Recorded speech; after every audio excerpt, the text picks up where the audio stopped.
চলে গেলেন আমাদের মাঝ থেকে একজন বিপ্লবী মহানায়ক শরীফ ওসমান হাদী ভাই।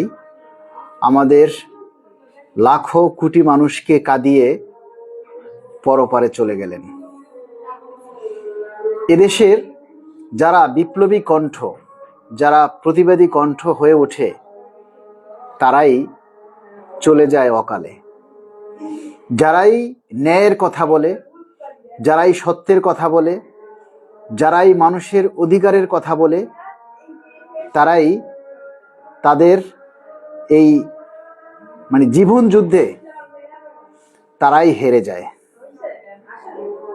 আজকে লাখো কোটি মানুষের যে ভক্ত, লাখো কোটি মানুষের যে হৃদয় জয় করেছেন, তার প্রমাণ আজকে আমরা দেখলাম যে একজন বিপ্লবী মানুষ, একজন বিপ্লবী কণ্ঠ কতটা মানুষের হৃদয়ে জুড়ে জায়গা দখল করতে পারে, কতটা ভালোবাসা অর্জন করতে পারে, সেটা আমাদের শরীফ ওসমান হাদী ভাই প্রমাণ করে গেছেন।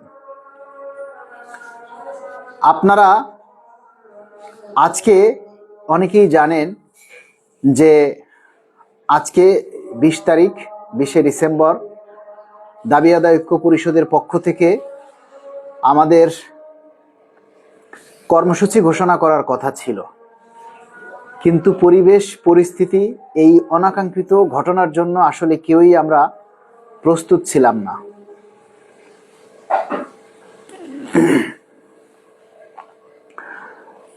কখনোই কিন্তু আমাদের এই অনাকাঙ্ক্ষিত যে সমস্যাগুলি আসে, এগুলির জন্য কেউই আমরা প্রস্তুত থাকি না।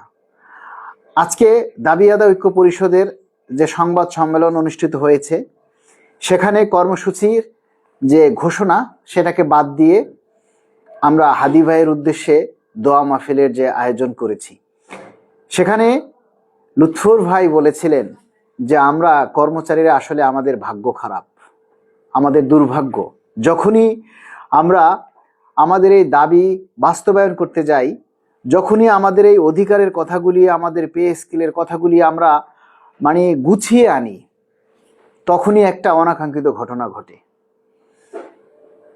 আপনারা নিশ্চয়ই যে একটা অঙ্ক করেছেন যে বানর একটি কলা গাছে উপরে উঠে আবার পিছলা খাইয়া নিচে পড়ে যায়, উপরে উঠে আবার পিছলা খাইয়া নিচে পড়ে যায়। মানে বারবারই সে কাঙ্ক্ষিত লক্ষ্যে পৌঁছে যায়, কিন্তু হঠাৎ করে আবার সে নিচের দিকে চলে আসে। তো আপনারা আজকে এই যে আমাদের পে স্কেল নিয়ে আজকে যে কর্মসূচি ঘোষণার করার কথা ছিল, আজকে পুরো জাতি স্তম্ভিত, নিস্তব্ধ। এই মুহূর্তে যদি পে স্কেলের জন্য কর্মসূচি ঘোষণা করা হতো, এটাকে সাধারণ মানুষ কোন চোখে দেখতো আপনারা বলুন। বিচারের ভারটা আপনাদের কাছেই দিলাম, আপনারাই বলুন সেটা কি গ্রহণযোগ্য হতো? আজকে যদি আমরা কর্মসূচি ঘোষণা করতাম, তাহলে সেটা কি সাধারণ মানুষ সাধারণভাবে নিত? আমরা নিজেরাই নিজেদের কাছে ছোট হয়ে যেতাম, নিজেদের বিবেকের কাছে আমরা ছোট হয়ে যেতাম। আপনারা অনেকেই এখন বিরক্ত, অনেকেই এখন এই পে স্কেলের দাবির কথা, নিজেদের অধিকারের কথা আপনারা এখন আর বলতে চাচ্ছেন না। বিরক্ত হওয়াটাই স্বাভাবিক, সেটাও আমরা বুঝি যে আর কত ধৈর্য আমরা ধরব। কিন্তু আমরা বলবো, শেষ ভালো যার সব ভালো তার। দেখুন, আমরা হচ্ছি প্রজাতন্ত্রের কর্মচারী। আমরা আমাদের মৌলিক অধিকার, আমাদের যে অন্ন, বস্ত্র, শিক্ষা, চিকিৎসা, বাসস্থান, এই যে আমাদের 5টা মৌলিক অধিকার, এই মৌলিক অধিকারের কথা বলা আমাদের রাইট, আমাদের সাংবিধানিক অধিকার। কিন্তু আমরা যদি এই দাবি বাস্তবায়ন করতে গিয়ে, আমরা যদি ওইভাবে এই কথাগুলি তুলে ধরতে গিয়ে আপনাদের যদি চাকরিই না থাকে, তাহলে পে স্কেল দিয়ে কি করবেন? আপনার যদি চাকরি থাকে, তাহলে পে স্কেল আজ নয়তো 1 বছর পর, নয়তো 6 মাস পর হবেই। তখন হলেও 6 মাস পরে হলেও পে স্কেলটা আপনি পাবেন। আর যদি আপনার চাকরিই না থাকে, তখন পে স্কেল দিয়ে কি করবেন বলেন? আমরা তো এই যে ধৈর্য সহকারে আমাদের কাজগুলি করতে হবে। প্রজাতন্ত্রের কর্মচারী হলে প্রজাতন্ত্রের সকল নিয়ম কানুন ঠিক রেখে আপনাকে তারপরে পদক্ষেপ নিতে হবে। আজকে একটা জিনিস দেখেন, আপনাদের দাবির কথা বলতে গিয়ে আমি যে সাময়িক সাসপেন্ড হয়েছিলাম, আজকে ওইটা যদি সঠিক হতো, ওই দাবিটা যে ভুয়া চিঠি যেটা আমার নামে করা হয়েছে, সেইটা যদি সঠিক হতো, ঠিক চিঠি হতো, তাহলে আমার অবস্থানটা কি হতো বলেন? আমার জন্য কয়দিন আপনারা লড়তেন, কয়দিন আপনারা প্রতিবাদ করতেন? আমার চাকরি কি এখন থাকতো? চাকরি যদি আমার না থাকে, তাহলে আমার পে স্কেল দিয়ে কি হবে? আমার অফিসের একজনে বলল যে, ভাই আপনি যে এই যে সম্মুখ সারিতে গিয়ে সকল কর্মচারীদের জন্য আন্দোলন করছেন, কথা বলছেন, হঠাৎ করে দেখেন আপনার যদি একটা বিপদ হয়, পে স্কেল হয়ে গেল, কিন্তু আপনার চাকরি নাই, তখন কি লাভ হবে বলেন? যারা পে স্কেল পাইছে, তারা কি সবাই আপনার সংসারের বাজার দিয়ে আসবে? আপনার ঘরের বাজার কেউ দিয়ে আসবে? কেউ দিবে না। সবাই কিন্তু যার যার স্বার্থটা বুঝে নেবে।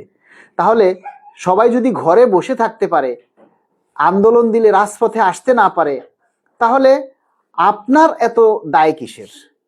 দায়িত্ব কি শুধু আপনার? আপনার দাবি আদায় ঐক্য পরিষদের আর কারো দায়িত্ব নেই? প্রত্যেকেরই দায়িত্ব আছে, কিন্তু কেউ যার যার জায়গা থেকে দায়িত্বগুলি পালন করে না। আপনারা অনেকেই আজকে বলতেছেন যে কর্মসূচি দেয় নাই। আপনারা যে কমেন্টসগুলি করেন, বাজে ভাষায় বাজে ইঙ্গিতগুলি আপনারা দিচ্ছেন, এগুলি দিয়ে আপনারা আপনাদের বংশ পরিচয়ের প্রকাশ করছেন, পরিচয় দিচ্ছেন। আপনি কোন বংশের মানুষ, আপনি কেমন চরিত্রের মানুষ, সেটা ফুটে উঠবে আপনার আচরণের মাধ্যমে। আপনার আচরণে প্রকাশ পাবে আপনার ব্যবহার, আপনার কোয়ালিফিকেশন, আপনার সবকিছু। আরে ভাই, পে স্কেল তো হবেই, আজ নয়তো কাল। এখন যদি আমরা অধৈর্য হয়ে যাই, ধৈর্য হারা হয়ে যাই, তাহলে কি কিছু করার আছে বলেন? আমরা অধৈর্য হয়ে কি কিছু করতে পারবো বলেন? তো এসব নাটক কেন করেন? চুপ করে বসে থাকতে পারেন না? কেউ তো আপনাদের হাতে পায়ে ধরে নাই তো। পিন করে দিচ্ছি, যে কমেন্টসগুলি আমি পিন করব, আপনারা তাদের সেগুলির জবাব দিবেন। তো এসব নাটক কেন? চুপ করে বসে থাকতে পারেন না? আমরা যদি চুপ হয়ে যাই তাহলে পে স্কেল জীবনে আর খাওয়া লাগবে না। আমরা তো আপনার হাতে পায়ে ধরি নাই যে আপনি আমার লাইভে আসেন। আমরা কেউ আপনার হাতে পায়ে ধরছি? এই যে এমডি আমিনুর রহমান টিয়া পাখির ছবি দিছে, নিজের পরিচয় নাই, নিজে হয়তো ফুটপাতে থাকে, নিজের বংশ পরিচয় নেই, নিজের ফেসবুক আইডিতে সরকারি রুলস অনুযায়ী, ফেসবুকের রুলস অনুযায়ী যদি আপনি একটা ফেসবুক আইডি খোলেন সেখানে আপনার প্রপার আইডেন্টি থাকতে হবে, নিজের ছবি থাকতে হবে। আপনি হাতি, গোড়া, গরু, ছাগল, উল্লুক, ভাল্লুক এসবের ছবি দিলে, কুত্তা, এসবের ছবি আপনি প্রোফাইল পিকচারে দিবেন না, তাহলে আপনার পরিচয় থাকবে না ফেসবুকে। আপনি আপনার ব্যবহার দিয়ে আপনার পরিচয় দিচ্ছেন। কেউ তো আপনার হাতে পায়ে ধরে নাই, ধরে নেতা বানায় নাই। আমি তো বলি নেই যে আমি নেতা। আমরা এখনো বলি ভাই আমরা ভিউ ব্যবসায়ী।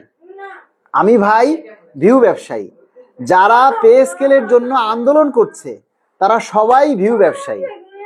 আজকে গরম গরম খবর নাই তো, এজন্য আজকে আর লাইভটা কেউ শেয়ার করতেছেন না। দেখেন আপনারা কতটা অকৃতজ্ঞ, যে মানুষের জন্য আমরা এত কিছু করে যাচ্ছি, আমরা এখন যদি থেমে যাই আমাদের কিচ্ছু যাবে আসবে না। আপনি ঘরে বসে শীতের মধ্যে কাতামুরা দিয়ে যদি পে স্কেল পান, তাহলে আমরা ঘরে বসে চুপ করে থাকলেও কিন্তু আমরা পে স্কেল পাবো। ঠিক আছে? আমাদের রাজপথে গিয়ে আন্দোলন করতে হবে না। আপনারা অনেকেই বলেন যে 5 ডিসেম্বর আপনাদের সাথে আপনারা এত লক্ষ লক্ষ মানুষ উপস্থিত করলেন, কিন্তু ওই দিন আপনারা কর্মসূচি ঘোষণা করলেন না। আরে ভাই, ওই দিন আপনারা ওই যমুনায় গেলেন না, আপনারা লং মার্চ করলেন না, আপনারা শাহবাগ গিয়ে দখল করলেন না। আমাদের তো এরকম কোনো কথা ছিল না যে আমরা 5 ডিসেম্বর মহাসমাবেশ থেকে আমরা নদীতে সাঁতার দিব, আমরা ওই দিন উড়াল দিব, আমরা শাহবাগ দখল করব, আমরা যমুনায় যাব বিরিয়ানি খাইতে। এই কথা তো আমরা বলিনি। কেউ বলছে? আমরা 5ই ডিসেম্বর মহাসমাবেশ করেছি। আগে মহাসমাবেশ কাকে বলে সেটা বোঝেন। মহাসমাবেশ যেটা হচ্ছে মহাদেশ থেকে, সকল দেশ থেকে মহাজনরা এসে, আপনারা হইছেন মহাজন, সবাই এসে এক জায়গায় জড়ো হবে, লোকে লোকারণ্য হবে, সরকারের কাছে দাবির কথাগুলি তুলে ধরবে। ওখান থেকে কিন্তু কোনো ব্যানারে, কোনো কিছুতে, কোনো কেউ কিন্তু বলেনি যে না আমরা লং মার্চ করব। এখন আপনারা যদি ভুল বোঝেন সেটার দায় তো আমাদের না। আমাদের যেমন আমরা 17ই অক্টোবর একটা প্রোগ্রাম করেছি, সেখানে বলা ছিল আলোচনা সভা ও যমুনা অভিমুখে পদযাত্রা। সেখানে কিন্তু আমরা আলোচনাও করেছি, যমুনা অভিমুখে পদযাত্রাও করেছি। কিন্তু 5ই ডিসেম্বর মহাসমাবেশ ছিল, ওই দিন কোনো পদযাত্রা ছিল না, লং মার্চ ছিল না। সুতরাং আমাদের ওই দিন যে ঘোষণা, আলটিমেটাম, সে আলটিমেটাম ছিল 15ই ডিসেম্বর পর্যন্ত আমাদের আলটিমেটাম দেওয়া ছিল। তাহলে 15ই ডিসেম্বর পর্যন্ত যখন একটা আলটিমেটাম দেওয়া থাকে, সেখানে আর নতুন করে কর্মসূচি ঘোষণা করা যায় না। একটা রাষ্ট্রের নিয়ম কানুন জিনিসগুলি আপনাদেরকে বুঝতে হবে, মানতে হবে, জানতে হবে। 15 ডিসেম্বর যখন পার হয়ে গেছে, এখন আপনারা বলতে পারেন যে 15 ডিসেম্বর পার হয়ে গেছে, সরকার আমাদের দাবি দেওয়ার কথা আমলে নেয়নি। ঠিক আছে, এখন আপনারা কর্মসূচি ঘোষণা করেন নাই কেন? তাহলে কর্মসূচি ঘোষণার জন্য আমরা যখন 20 তারিখে তারিখটা নির্ধারণ করেছি, সেই 20 তারিখে আবার কি একটা অনাকাঙ্ক্ষিত ঘটনা ঘটেছে সেটা তো আপনারাই জানেন। তাহলে এই ঘটনার মধ্যে কি কর্মসূচি ঘোষণা করা যায়? তাহলে মানুষ কি মানুষ বলতো আমাদেরকে? তাহলে এখন আমরা কি করতেছি? আমরা আবার আগামী ডেট দেওয়া হয়েছে 26 ডিসেম্বর। 26 ডিসেম্বর পুনরায় আমরা আবার কর্মসূচি ঘোষণা করা হবে। তবে রাজপথে আন্দোলন করাই কিন্তু আমাদের মুখ্য উদ্দেশ্য নয়। রাজপথে নেমে রাজপথ দখল করাই আমাদের আসল কাজ নয়। আমাদের মূল লক্ষ্য হচ্ছে আমাদের দাবি বাস্তবায়ন করা। আমাদের একটা পে স্কেল জরুরি, পে স্কেলটা বাস্তবায়ন করা হচ্ছে আমাদের মূল লক্ষ্য। পে স্কেলটা হয়ে গেলেই আমাদের সকল কার্যক্রম স্থগিত হয়ে যাবে, আমাদের আর কোনো দাবি দেওয়া থাকবে না। এরই মধ্যে আপনারা জানেন যে দাবি আদায় ঐক্য পরিষদের পক্ষ থেকে অর্থ উপদেষ্টা মহোদয়ের সাথে বারবার যোগাযোগ করার জন্য চেষ্টা করা হচ্ছে। অর্থ উপদেষ্টা মহোদয়ের সাথে সাক্ষাৎ করে সমঝোতার মাধ্যমে আলোচনার জন্য চেষ্টা করা হচ্ছে, কিন্তু কোনোভাবেই সেটা আমরা পেরে উঠছি না। এখন আমাদেরকে আমরা 26শে ডিসেম্বর পর্যন্ত আবার সময় নিয়েছি, যে আগামী 26শে ডিসেম্বর মানে আগামী শনিবারে আমাদের এই কর্মসূচি ঘোষণা করা হবে। এবং এই কর্মসূচি ঘোষণার আগ পর্যন্ত আমরা মাননীয় প্রধান উপদেষ্টার দপ্তরে, মাননীয় প্রধান উপদেষ্টার সাথে এবং অর্থ উপদেষ্টা মহোদয়ের সাথে আমরা সমঝোতার মাধ্যমে, আলোচনার মাধ্যমে আমাদের দাবি বাস্তবায়নের জন্য চেষ্টা করব। সেই চেষ্টার মাধ্যমে, সমঝোতার মাধ্যমে, আলোচনার মাধ্যমে যদি আমাদের দাবি বাস্তবায়ন হয়, তাহলে তো আমাদের কর্মসূচি ঘোষণা করাটা মূল বিষয় নয়। কর্মসূচি ঘোষণাটা কখন আসবে? যখন আমাদের দাবিগুলি বাস্তবায়ন না হবে, সরকার মেনে না নিবে। আমরা আশাবাদী আগামী সপ্তাহে, মানে আগামী সপ্তাহ আগামীকাল থেকে শুরু, আমরা আশাবাদী এই রানিং সপ্তাহেই আমাদের নবম পে স্কেলের যে চূড়ান্ত রিপোর্ট সেটা কিন্তু জমা হবে, আমরা আশাবাদী এবং আমরা বিশ্বাস করি। আর একটা কথা হচ্ছে, আপনারা হয়তো অনেকেই ভুলে গেছেন যে পে কমিশন কিন্তু তিনটা পে কমিশন। একটা হচ্ছে আমাদের যে পে কমিশন, আর একটা হচ্ছে জুডিশিয়াল পে কমিশন, আর একটা হচ্ছে সশস্ত্র বাহিনীর পে কমিশন। এই জুডিশিয়াল এবং সশস্ত্র বাহিনীর যে পে কমিশন, তাদের রিপোর্টও কিন্তু জমা হতে হবে। এবং তাদের রিপোর্ট যদি জমা না হয়, শুধু আমাদের রিপোর্ট জমা হলো, তাদের রিপোর্ট জমা হয় নাই, তাহলে কিন্তু হবে না। তিনটা রিপোর্টই কিন্তু জমা হতে হবে। এবং আপনারা আরেকটা কথা আপনাদেরকে স্পষ্ট করে বলছি, সেটা হচ্ছে, তার আগে আমি আপনাদেরকে বলবো, আপনারা এই মুহূর্তে যে 450 মানুষ লাইভে আছেন, কয়জনে শেয়ার করছেন একটু বলেন? কয়জনে শেয়ার করছেন এই পর্যন্ত? আমি একটু সেটা শুনতে চাই, বলেন। 114 জনে শেয়ার করছেন। 114 জনের মধ্যে 20-30টা বাদ। আপনারা বাকি আছেন 500 মানুষ লাইভে আছেন, কয়জনে শেয়ার করছেন বলেন? সবাই তো রাজপথে আন্দোলন চান, সবাই তো কর্মবিরতি চান। কর্মবিরতি দিলে কয়জনে কর্মবিরতি পালন করবেন সেটা তো আমরা ভালো করে জানি রে ভাই। 5টা বছর পর্যন্ত আমরা রাজপথে আন্দোলন করছি, কই আপনাদেরকে তো রাজপথে পাইনি। আর আমার এই কথাগুলি যারা আমাদের আন্দোলনে সবসময় যোগ দেন তাদের জন্য নয়, আমাদের এই কথাগুলি যারা বাজে কমেন্টস করে তাদের জন্য। দয়া করে সব কথা সবাই গায়ে মাখাবেন না। আমরা 5ই ডিসেম্বর আপনাদের যে উপস্থিতি পেয়েছি, গত 7ই ফেব্রুয়ারি কেন্দ্রীয় শহীদ মিনারেও আমরা কিন্তু মহাসমাবেশ করেছিলাম। সেখানে 1-1.5 হাজার মানুষও কিন্তু উপস্থিত হয় নাই। তখন আপনারা কি করছিলেন? আমরা কিন্তু বারবার রাজপথে আন্দোলন দিয়েছি, কর্মসূচি দিয়েছি, মানববন্ধন করেছি। তখন হাজার মানুষও আপনারা উপস্থিত হন নাই। তখন যদি আপনারা উপস্থিত হতেন, লক্ষ জনতা উপস্থিত হতেন, যেভাবে 5ই ডিসেম্বর আপনারা সারা দিয়ে উপস্থিত হয়েছেন, সেইভাবে যদি আপনারা এর আগের প্রোগ্রামগুলোতেও যদি সবাই উপস্থিত হতেন, তাহলে কিন্তু আমাদের দাবিগুলি অনেক আগেই আশা করি বাস্তবায়ন হতো।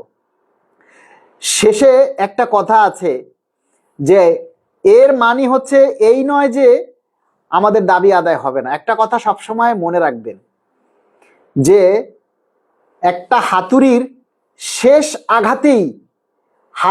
শেষ আঘাতেই কিন্তু পাথর ভাঙে। আই রিপিট ইট, হাতুড়ির শেষ আঘাতেই পাথর ভাঙে। তার মানে এই নয় যে প্রথম থেকে হাতুড়িকে যে আঘাত করা হয়েছে সেগুলি বিফলে গেছে, সেগুলি বিফলে যায়নি। আগের হাতুড়ির আঘাতে আস্তে আস্তে আস্তে আস্তে পাথর নরম হয়ে আসছে এবং সর্বশেষ আঘাতে পাথর টুকরো টুকরো হয়ে গেছে। যে কোনো দাবি বাস্তবায়ন করতে গেলে আন্দোলন একটা ধারাবাহিকতা থাকে। সেই ধারাবাহিকতার মাধ্যমেই একটা আন্দোলন সফল হয়, একটা কার্য সফল হয়, সাধনতা মানে একটা কার্যক্রম সঠিকভাবে সম্পাদন হয়। তাহলে আপনারা অনেকেই যে বলেন যে বিরক্ত হয়ে যাচ্ছেন, এখন প্রচারণা করতেছেন না, প্রচারণা থামিয়ে দিচ্ছেন।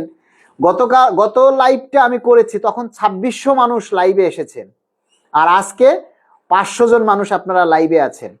কেন আপনারা বিরক্ত হয়ে গেছেন? আর কত লাইভ দেখবেন? অনেকেই বলেন লাইভে কমেন্টস করলেই কি পে স্কেল হয়ে যাবে? আপনার দাবি, আপনার ভিডিওতে লাইক কমেন্টস করলেই কি পে স্কেল হয়ে যাবে? ওরে ভাই, লাইক কমেন্টস করলে পে স্কেল হবে কিনা জানি না, কিন্তু পে স্কেল বাস্তবায়নের দরজা পর্যন্ত যাবে। আমরা যে ক্ষুধার্ত, আমরা যে কষ্ট করছি, আমরা যে অধিকার বঞ্চিত, এই কথাগুলি তো তুলে ধরতে হবে, তাই না? আমরা যদি এই মুহূর্তে বন্ধ হয়ে যাই, আমরা যদি এই মুহূর্তে আপনাদের দাবির কথাগুলি সোশ্যাল মিডিয়ায় তুলে ধরা বন্ধ করে দেই, তাহলে কি হবে আপনারা বুঝতে পারছেন?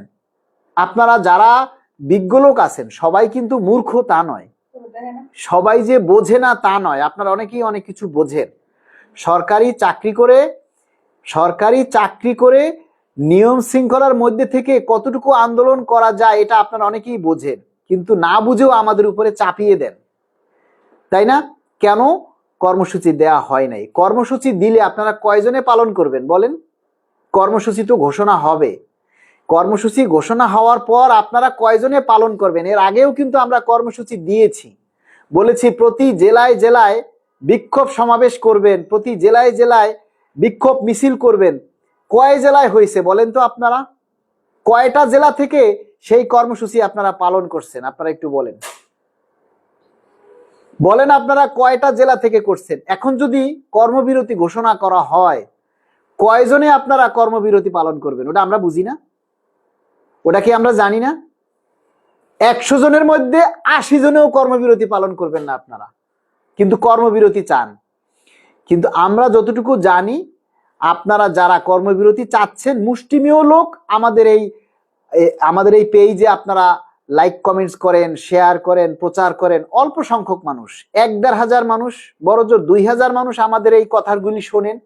এখন এই 500 মানুষ শুনতেছেন, এই 500 মানুষ শোনেন, এই 500 মানুষে হয়তো এই কর্মবিরতি পালন করবেন বা কর্মসূচি পালন করবেন, কিন্তু পে স্কেল কি এই 500 মানুষই পাবে? পে স্কেল তো পাবে 22 লক্ষ কর্মচারী। ফ্যানটা একটু ছাড়ো তো। পে স্কেল তো পাবে 22 লক্ষ কর্মচারী, কিন্তু প্রচারণার ক্ষেত্রে আপনারা কয়জন মানুষ বলেন? কিন্তু আপনারা অনেকেই আশাহত হয়ে যান, আপনারা ধৈর্যহারা হয়ে যান। আমরা কিন্তু ধৈর্যহারা হই না, আমরা আশাও ছাড়ি না। আচ্ছা, এক ভাই লিখেছেন, জানি প্রশ্নটা করা ঠিক না, এরপরও জিজ্ঞেস করতেছি, আপনার কি মনে হয় অন্তর্বর্তীকালীন সরকার আমলেই পে স্কেল কার্যকর হবে? আপনার অথেন্টিক সোর্স থেকে বলবেন। ধন্যবাদ আপনাকে। তানবিরুল ইসলাম সিদ্দিক, অনেক ধন্যবাদ আপনাকে প্রশ্নটা করার জন্য। এবার আমি আপনাদেরকে বলছি, দেখেন, গত কয়েকটা দিন থেকে বিভিন্ন পত্রপত্রিকায় একটা কথা ভেসে বেড়াচ্ছে। কি বলতেছে জানেন? পে কমিশন আরো 3টি সভা করবে, তারপরে পে কমিশন 3 ধাপে পে স্কেল হবে। 3 ধাপে পে স্কেল হবে কিভাবে?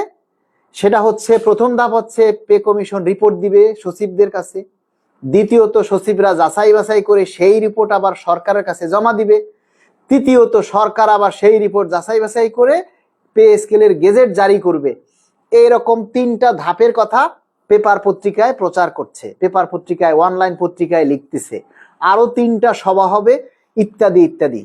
কিন্তু আমাদের অথেন্টিক সোর্স বলতেছে এরকমের কোনো কথা পে কমিশন থেকে প্রকাশ করা হয় নাই, এরকমের কোনো সিদ্ধান্ত পে কমিশন থেকে নেওয়া হয় নাই, নয়াকারে নাই।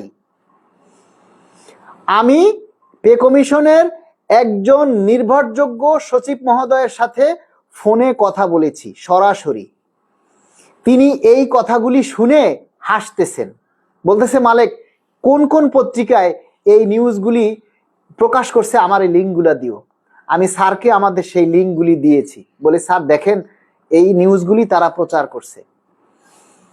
তাহলে নিউজ পেপারে যে কথাগুলি লেখে সম্পূর্ণ তাদের গায়ের জোরের কথা, সম্পূর্ণ বানোয়াট কথা, সম্পূর্ণ মিথ্যা কথা, সম্পূর্ণ ভিত্তিহীন কথা। এই সমস্ত কথায় আপনারা কেউ কান দিবেন না, দয়া করে। আপনাদেরকে আমরা এখনো বলছি, দয়া করে কোনো পত্রিকায় কোনো নিউজে কান দিবেন না।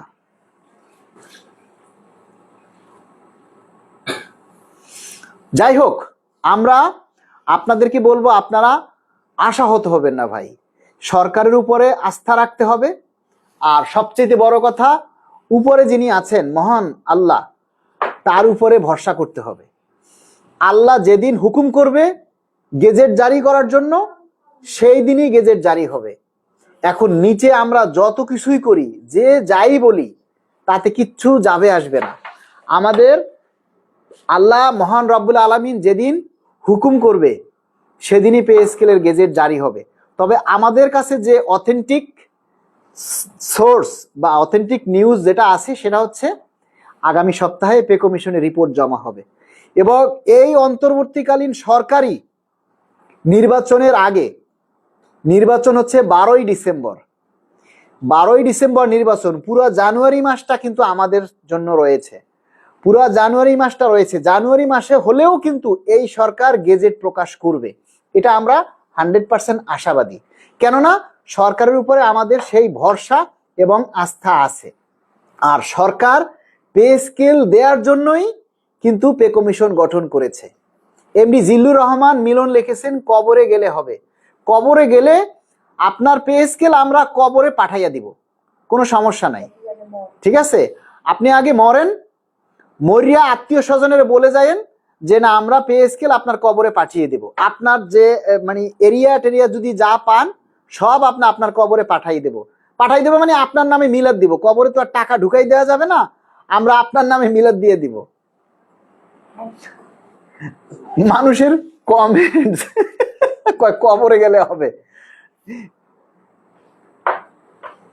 আরো 3টা মিটিং লাগবে, এগুলি সব ভুয়া কথা। আমি তো একবারই বলছি, এগুলি সব ভুয়া কথা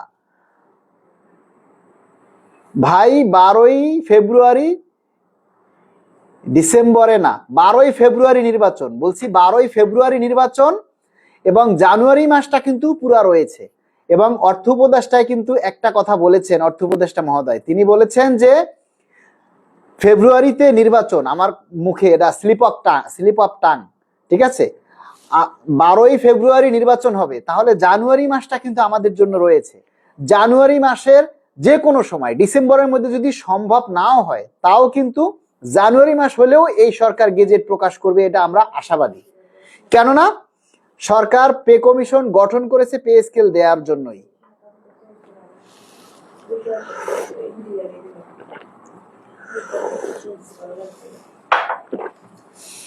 আপনারা শেয়ার করেন না, আমাদের দাবির কথা এখনো আপনারা প্রচার করেন না, কারণ আপনারা অধৈর্য হয়ে গেছেন।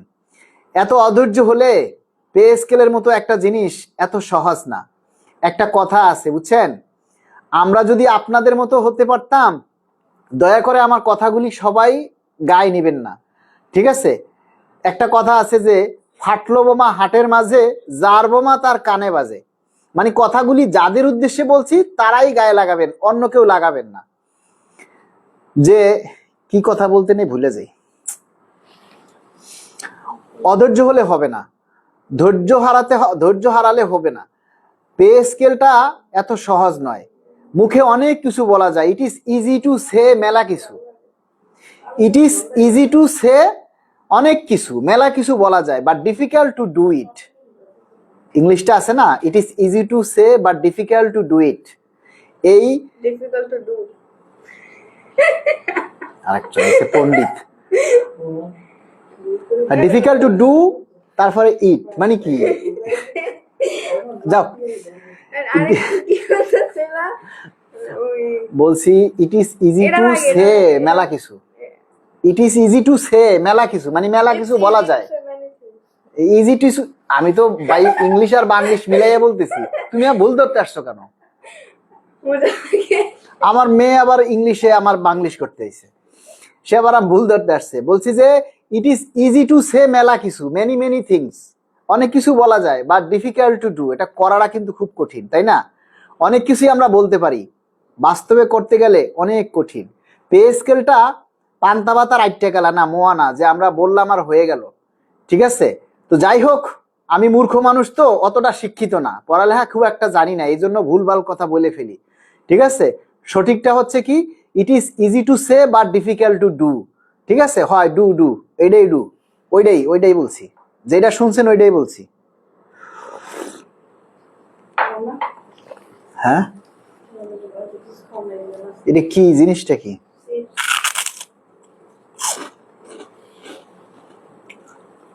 মেয়ে ঠিক বলছে, হ্যাঁ আমিও জানি ঠিক বলছে। আমি যদি ভুলটা না কইতাম তাহলে মেয়ে কি দৌড়েই আসতো সঠিকটা কওয়ার জন্য?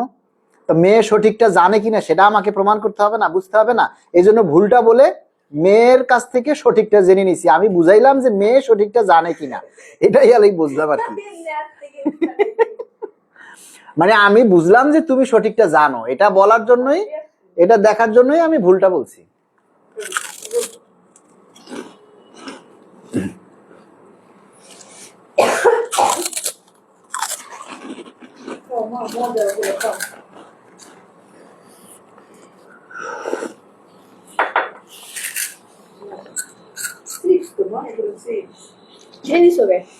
আপনারা যারা আমাদের অডিয়েন্স, আপনারাই হচ্ছেন আমাদের ভরসা। আপনারা যদি আমাদেরকে উৎসাহ না দেন তাহলে তো আমরা কাজ করতে আগ্রহ পাবো না। আপনারা যদি আমাদেরকে গালি দেন, ভিউ ব্যবসায়ী বলেন, ইউটিউবার বলেন, এটা বলেন ওটা বলেন, তাহলে কষ্ট লাগে, খারাপ লাগে। আর আপনারা আছেন বলেই আমরা কথাগুলি বলার জন্য উৎসাহ পাই। আপনারা এই মুহূর্তে 582 জন লাইভে আছেন। আমার খুব আফসোস লাগে কি জানেন, এই 582 জন মানুষ যদি একটা করে আমাদের এই কথাগুলি শেয়ার করেন তাহলে আমাদের এই কথাগুলি সরকারের উচ্চ মহলে পৌঁছাইয়ে যায়। প্রচারেই প্রসার, এই কথাটা বুঝতে হবে।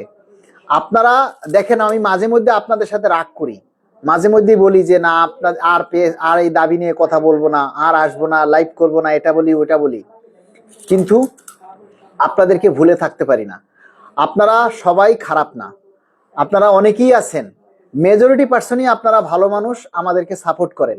আপনারা সাপোর্ট না করলে কিন্তু আমরা এই কাজ করে আগ্রহ হতাম না। দেখেন, আপনাদের দাবির বাস্তবায়ন করতে গিয়ে, আপনাদের অধিকারের কথা বলতে গিয়েই কিন্তু আমার শত্রু হয়েছে, আমি সাময়িকভাবে সাসপেন্ড হয়েছি।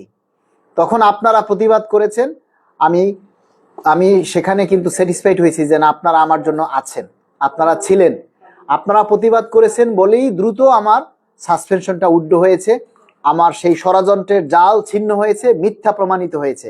আপনারা যদি না থাকতেন তাহলে এগুলি হতো না, ভরসাও পেতাম না। তাই আপনারা সবাই উৎসাহ দিবেন। আমরা একটু কথা দেখেন, আমরা অনেক সময় অনেক কিছুই শুনে আপনাদেরকে বলি, অনেক তথ্যই আপনাদেরকে আমরা শুনে বলি। আমাদের তথ্য, আমরা তো কেউ ফেরেশতা না, আমরা তো মানুষ, আমরা তো সঠিক, আমাদের কথা তো ভুল হতেই পারে, তাই না? যখন একটা তথ্য যদি এদিক সেদিক হয়, একটু উল্টাপাল্টা কথা হলেই অনেক মানুষ আমাদেরকে কথা শোনায়, তাতে তখন খুব খারাপ লাগে যে এই মানুষগুলোর জন্য আমরা এত কষ্ট করি, আর তারা মুহূর্তের মধ্যে তাদের সেই মানে নিজের চরিত্রটা দেখাইয়া দেয়। আপনারা আমাদের এই দাবির কথাগুলি, এই যে আমরা যে পোস্টগুলি দেই, এই পোস্টগুলি যদি আপনারা শেয়ার না করেন, আপনারা প্রচার না করেন, তাহলে তো সরকার বুঝবে যে আমরা চুপচাপ হয়ে গেছি, আমরা থেমে গেছি।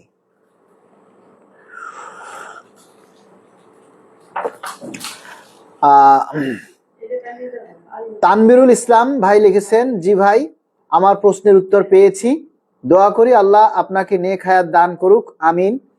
আর আল্লাহ আপনাকে আরো ধৈর্য দান করুক আমাদের পাশে দাঁড়ানোর জন্য। আপনাদের চেষ্টার মাধ্যমে আমাদের ভালো দিন ফিরে আসুক। এই যে তানবিরুল ইসলাম সিদ্দিকী ভাই একটা কমেন্ট করেছে, এই কমেন্টসগুলি পড়লে মনের মধ্যে একটা প্রশান্তি আসে, একটা ভালো লাগে যে না, আমি এই মানুষগুলোর জন্য চেষ্টা করছি, এই মানুষগুলো আমার জন্য দোয়া করে, আমাকে ভালো ভালো কমপ্লিমেন্টস দেয়, ভালো ভালো প্রশংসা করে, তখন শুনতে আরো ভালো লাগে, আরো কাজ করার জন্য উদ্যম পাই।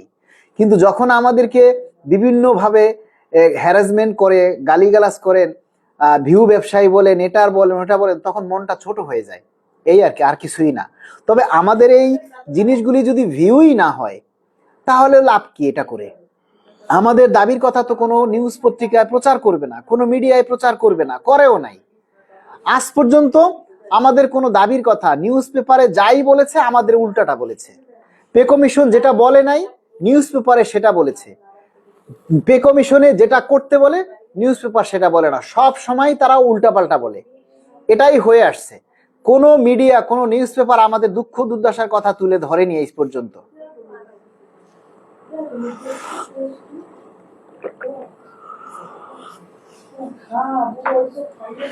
যারা নতুন যুক্ত হয়েছেন, সবাই তো আর সবসময় থাকেন না, অনেকেই আসেন যান, লাইভ তো অনেক সময় ধরে থাকে, অনেক সময় তো আর সবাই থাকতে পারে না। যারা নতুন লাইভে যুক্ত হচ্ছেন তারা সবাই লাইভটা শেয়ার করবেন। আর তাদের উদ্দেশ্যে আজকের যে কথাগুলি আমরা বলছি সেটা হচ্ছে, আপনারা জানেন যে সারা দেশ আজকে স্তব্ধ, সারা দেশ আজকে নীরব হয়ে আছে, একটা গভীর শোকে সারা বাংলাদেশ আজকে, সারা বাংলাদেশের মানুষের মধ্যে একটা স্তব্ধতা নেমে এসেছে, একটা গভীর শোক মানুষের মধ্যে প্রকাশ পাচ্ছে যে আজকে শরীফ ওসমান হাদী ভাই, তার গতকালকে তার মরদেহ সিঙ্গাপুর থেকে ঢাকায় এসেছে এবং আজকে তার জানাজা হয়েছে। যে কারণেই আজকে আমাদের দাবি আদায় ঐক্য পরিষদ থেকে কর্মসূচি ঘোষণা করা হয়নি এবং আগামী ২৬ তারিখ মানে আগামী শনিবারে এই কর্মসূচি মানে আবার পুনরায় ঘোষণা করা হবে। এর মধ্যে মাননীয় প্রধান উপদেষ্টা এবং অর্থ উপদেষ্টার সাথে যোগাযোগ করার জন্য চেষ্টা করা হবে। সমঝোতার মাধ্যমে, আলোচনার মাধ্যমে আমাদের দাবির কথাগুলি তুলে ধরা হবে। কারণ রাজপথে আন্দোলন করাটাই কিন্তু আমাদের মূল লক্ষ্য নয়, আমাদের দাবি বাস্তবায়ন করাটাই মূল লক্ষ্য। সেটা যদি সমঝোতার মাধ্যমে হয়, আলাপ আলোচনার মাধ্যমে হয়, তাহলে দোষ কি, বরঞ্চ আরো অনেক ভালো, আমাদেরকে আর রাজপথে আন্দোলন করতে নামতে হলো না। এজন্য আপনাদেরকে বলবো, আপনারা কর্মসূচি ঘোষণা হয়নি বলে কেউ গালিগালাজ করেন না নেতাদেরকে। কর্মসূচি ঘোষণা না করার পিছনে অনেক যুক্তিকতা থাকে। যারা নেতৃত্ব দেয় তাদেরকে অনেক কিছু ভেবেচিন্তে তারপরে নেতৃত্ব দিতে হয়। 3টা মিটিং করতে 3 সপ্তাহ লাগতে পারে, তাই না ভাই? 3টা মিটিং হবে না, এটা ভুল কথা, এটা ভুল কথা। আপনি নিশ্চিত এই সপ্তাহে সুপারিশ জমা দিবে? আমি নিশ্চিত না, আমি বলছি জমা হওয়ার কথা শুনেছি, হতে পারে 90% হতে পারে, 90%ই হতে পারে, হওয়ার সম্ভাবনা আছে, নিশ্চিত না, 90% হওয়ার সম্ভাবনা আছে। কখনোই কোনো জিনিস আমরা নিশ্চিত করে বলতে পারি না, নাও তো হতে পারে, তাই না?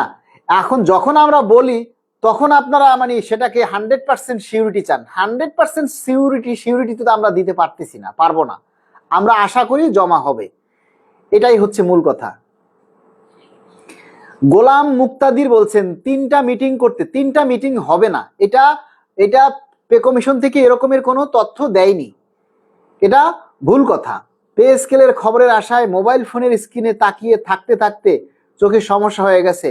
লাবণী নিশান, অনেক ধন্যবাদ। লাবণী নিশান অনেক সাপোর্ট করেন আমাকে, অনেক পরামর্শ দেন, অনেক জ্ঞান রাখেন আপনি। জিয়ার হোসেন, মালিক ভাই আমাদের কর্মচারীদের কোথায় গেল, কর্মচারীর জন্য অনেক চেষ্টা করে যাচ্ছেন। ভাই আমি ফায়ার সার্ভিস স্টাফ আপনার ভিডিওগুলো দেখি প্লাস শেয়ার করি, অনেক ধন্যবাদ। ভাই কয়টা গ্রেড হবে একটু বলবেন প্লিজ? এগুলি জানি না, কয়টা গ্রেড হবে, কত সর্বনিম্ন স্কেল হবে, এগুলি আমরা জানি না। আমরা এখন চাই একটা পে স্কেল, কত গ্রেড হইলো, কত কিছু হইলো, এটা সেটা জানি না। যা দেন দেন, মাননীয় প্রধান উপদেষ্টার কাছে এখন আমাদের দাবি একটাই, যা দেন দেন, কিন্তু দ্রুত গেজেট করে দেন। আমরা আর ধৈর্য রাখতে পারতেছি না। 11টা বছর মানে 10টা বছর পর্যন্ত আমরা ধৈর্য ধরে অপেক্ষা করছি, আসলে আর ধৈর্য রাখা যাচ্ছে না। তাই মাননীয় প্রধান উপদেষ্টার কাছে বলবো, অনুরোধ করব যে দেশের পরিস্থিতি স্বাভাবিক করে আগামী ডিসেম্বরের 31 তারিখের মধ্যে আমরা একটা সুস্পষ্ট ঘোষণা চাই পে স্কেলের। কারণ আমরা আর পারতেছি না, আমরা সত্যিই আর পারতেছি না। আমরা শুধু এখন আমাদের যে মৌলিক অধিকার, সেই মৌলিক অধিকার বাঁচাই হলে মানে করার জন্য, মৌলিক অধিকার বাস্তবায়নের জন্য শুধু আপনার একটা সিদ্ধান্তের অপেক্ষায় আমরা আছি। আমরা চাই আমাদের এই দাবির পক্ষে, আমাদের কর্মচারীর পক্ষে আগামী 31শে ডিসেম্বরের মধ্যে আমরা পে স্কেলের গেজেট চাই। অন্য কোনো কথা আমরা শুনতে চাই না। গেজেট মানে পে স্কেলের সর্বনিম্ন কত হলো, গ্রেড সংখ্যা কত হলো, এগুলি নিয়ে এখন আমরা আর চিন্তা করতে চাই না। আমরা চাই যা হবার হোক, যা দেওয়ার দেন, কিন্তু গেজেট করে দেন, এটাই এখন আমাদের মূল দাবি। আর ভিউ ব্যবসায়ী হলেও আপনি দাবি আদায়ের পক্ষে আছেন, ব্যবসাটা কেমনে আমার এটা একটু বুঝান তো, যে ভাই ব্যবসাটা কিভাবে হয়? এই ভিউ ব্যবসায় তো আপনিও করতে পারেন। ভিউ ব্যবসা করার জন্য তো লাইসেন্স দরকার নাই, ট্রেড লাইসেন্সের দরকার নাই। ভিউ ব্যবসা করার জন্য ট্রেড লাইসেন্সের দরকার নাই। যারা ভিউ ব্যবসা করতেছেন, আমরা চাই প্রতিটা ঘরে ঘরে এরকমের ভিউ ব্যবসায়ী তৈরি হোক, তাহলে আমাদের এই দাবির কথাগুলি অনেক মানুষের কাছে পৌঁছে যাবে। এখন আমার একার পেজ থেকে ভিউ ব্যবসা করলে তো হবে না। আমার একার পেজ তো 20 কোটি মানুষের কাছে যায় না। 20 কোটি মানুষের কাছে তো আমাদের এই দাবির কথা যায় না। 15 লক্ষ বা 22 লক্ষ সরকারি কর্মচারী, এই 22 লক্ষ সরকারি কর্মচারীর কাছে তো আমার এই দাবির কথা যায় না। আমাদের আরো অনেক ভিউ ব্যবসায়ী লাগবে। আমরা আরো অনেক ভিউ ব্যবসায়ী নিয়োগ দিতে চাই, যে ভিউ ব্যবসায়ীরা ভিউ করে আমাদের দাবির কথা প্রচার করে ব্যবসাও করলেন, প্লাস দাবির কথাগুলিও তুলে ধরলেন। যদি ভিউই না হয় তাহলে দাবি করে লাভ কি? তাহলে ভিডিও সোশ্যাল মিডিয়ায় বলে লাভ কি? আমার কথা যদি আমি ঘরে বসে একা একা দেখি তাহলে কোনো লাভ আছে? আমার কথা যেগুলি বলি সেগুলি তো জনগণের শুনতে হবে, সেগুলি তো সাধারণ কর্মচারীর শুনতে হবে, সরকারের শুনতে হবে, নীতি নির্ধারকদের শুনতে হবে। তো তাদের শুনতে হলে তাদের কাছে এই নিউজগুলি প্রচার করতে হবে। প্রচারটা কারা করবে? আপনারা করবেন। আপনারা এটা প্রচার করবেন। এরকমের ভিউ ব্যবসায় আমরা আরো অনেক নিয়োগ দিতে চাই, অনেক ভিউ ব্যবসায়ী আমরা নিয়োগ দিতে চাই।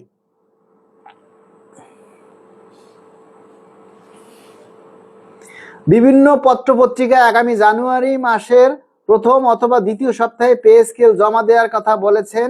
আপনি কি বলেন গোলাম মুক্তাদির ভাই? এ কথাটার উত্তর আমি দিয়েছি যে এরকমের কোনো কথা পে স্কেল থেকে, পে কমিশন থেকে বলা হয়নি। এগুলি তারা আন্তাজেই বলতেছে। পে স্কেল মানে পে কমিশন থেকে এরকমের কোনো কথা বলা হয়নি। আমরা যতটুকু জানি আগামী সপ্তাহেই পে কমিশন থেকে রিপোর্ট জমা হওয়ার সম্ভাবনা আছে। তাহলে আগামী সপ্তাহে যদি পে কমিশনের রিপোর্ট জমা হয় তখন ওই পত্রিকার নিউজগুলো কি করবেন? পত্রিকায় তো অনেক কিছুই বলতেছে, তাই না? পত্রিকায় কি আপনার দাবির কথা বলে? পত্রিকায় যা বলে সেগুলিতে আপনারা কান দিয়েন না। আপনারা সরকারের উপরে আস্থা রাখেন, পে কমিশনের উপরে আস্থা রাখেন। পে কমিশনের চেয়ারম্যান মহোদয় যে কতটা বিনয়ী, কতটা কর্মচারী বান্ধব, সেটা আপনারা এখন টের পাবেন না।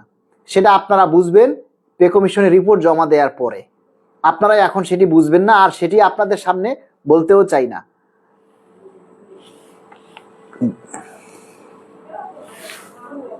এই শুরু হয়েছে ভাই। কালকে কি পে স্কেলের রিপোর্ট জমা হবে? কি আমি কি বলছি কালকে পে কমিশনের রিপোর্ট জমা হবে? মানে মানে আপনাদের আর সহ্য হয় না। মানে কি যে বলেন, গ্রেড কয়টা হতে পারে? গ্রেড 20টাই থাকবে, গ্রেড কমবে না। আমরা যতটুকু জানি গ্রেড কমবে না, গ্রেড কমবে এরকমের কোনো চিন্তা ভাবনাও নাই। এখন গ্রেড কমলো না বাড়লো তাতে আমাদের কিচ্ছু যায় আসে না, এটা আমরা জানি না। গ্রেড কমবে না বাড়বে এগুলি আমরা জানি না।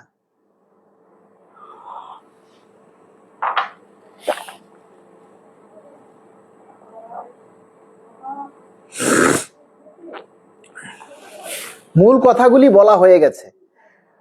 মালিক ভাই এত রাগেন কেন? যারা কাজ করে তাদের মাথা ঠান্ডা রাখতে হয়। রাগার মতো কথাগুলি শুনলেই না রাগ হয়। আপনার কি মনে হয় জানুয়ারিতে কি পে স্কেল হবে? মনে হয় ভাই এই সপ্তাহে কি কমিশন রিপোর্ট জমা দিবে? আশা করি 26 তারিখে একটা বড় ধরনের কর্মসূচি চাই, ইনশাল্লাহ আসবে। কর্মসূচি দিবে আর আপনারা অনেক বড় কর্মসূচি দিবে, আর আপনারা সবাই ঘরে বসে চুপচাপ থাকবেন। কর্মসূচি পালন করা লাগবে না, খালি ঘোষণা করলেই হবে। আসসালামু আলাইকুম ভাই, আপনাদের আন্দোলনের কারণে 15% প্রণোদনা পেয়েছিলাম, ইনশাল্লাহ সামনে ফিরিয়ে ফিরিয়ে স্কেল পাবো আপনাদের কারণে। ফিরিয়ে স্কেল মানে কি বুঝলাম না? পে স্কেল পাবো। যাই হোক, বৈষম্যমুক্ত পে স্কেল হলে হবে এমন। কমিশন না দিলে কর্মবিরতি যাবেন কিনা? পে স্কেল পে কমিশন ভাই, পে কমিশন না দিলে কর্মবিরতি যাবেন কিনা? পে কমিশন তো হয়েই আছে, পে কমিশন আর কি দেবে? পে স্কেল, পে স্কেল দাবি আদা, পে স্কেল বাস্তবায়ন হওয়ার আগ পর্যন্ত আমাদের আন্দোলন চলবে। হঠাৎ বৃষ্টি, এটা কি ফেক আইডি? অর্থ উপদেষ্টা তো কর্মচারী বান্ধব না। অর্থ উপদেষ্টা তো এক এক সময় এক এক রকম কথা বলে। দেশটা অর্থ উপদেষ্টার কথায় চলে না, দেশটা চলে প্রধান উপদেষ্টার কথায়, প্রধান উপদেষ্টা মহোদয়ের কথায়। প্রধান উপদেষ্টা মহোদয় যে সিদ্ধান্ত নিবেন অর্থ উপদেষ্টা মহোদয় কি সেই সিদ্ধান্ত মানতে বাধ্য?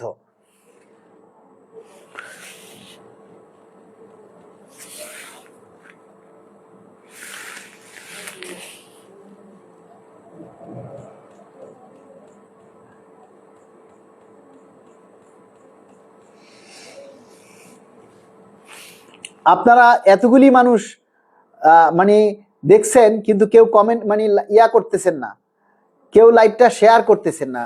অনেক মানুষ লাইভ শেয়ার করেননি আজকে, এখনো 450 মানুষ আছেন কিন্তু লাইভ শেয়ার করেননি, কিন্তু তথ্য জানতে চান। আগে লাইভ শেয়ার করবেন, তারপরে কমেন্টস করবেন। যারাই নতুন এখন লাইভে আছেন, যারা এখনো শেয়ার করেননি, তারা আগে শেয়ার করবেন, তারপরে প্রশ্ন করবেন। আপনার উপরে আমাদের বিশ্বাস আছে ইনশাআল্লাহ। ভাই আমরা চাইলেও কিছু বলতে পারি না, কমেন্ট শেয়ারও করতে পারি না। বখতিয়ার খলজি, এনামুল হক, আমি পে স্কেল নিয়ে আশাবাদী, আমরাও আশাবাদী। আপডেট কিছু আছে কি? আপনি লাইভের শুরু থেকে শুনেন, তাহলে আপডেট পেয়ে যাবেন।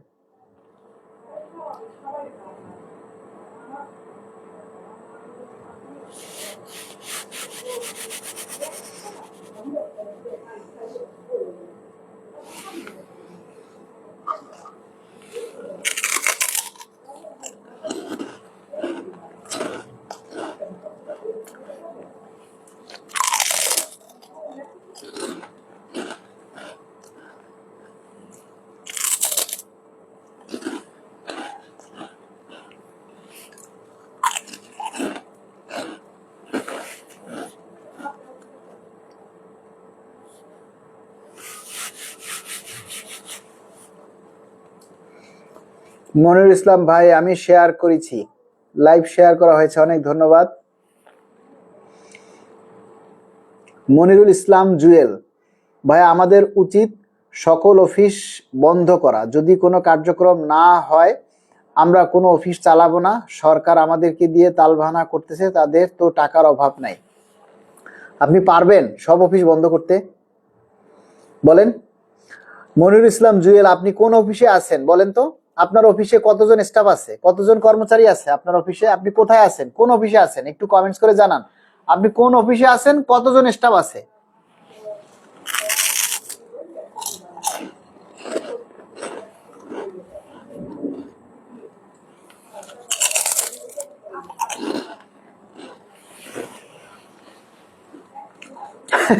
এমনি সোহেল ভাই, মালিক ভাই আস্তে আস্তে খান, অনেক শব্দ করে।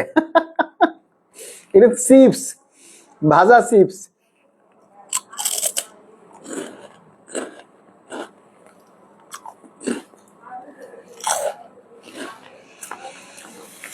আসাদুজ্জামান সাজু ভাই লিখেছেন, পুলিশ হয়ে কিছু করতে পারি না, শুধু আপনাদের জন্য দোয়া রইল, দোয়া করবেন। যারা ডিফেন্সে আছেন, পুলিশ সদস্য আছেন, সবাই শুধু দোয়া করবেন, আমরা আপনাদের দোয়া চাই।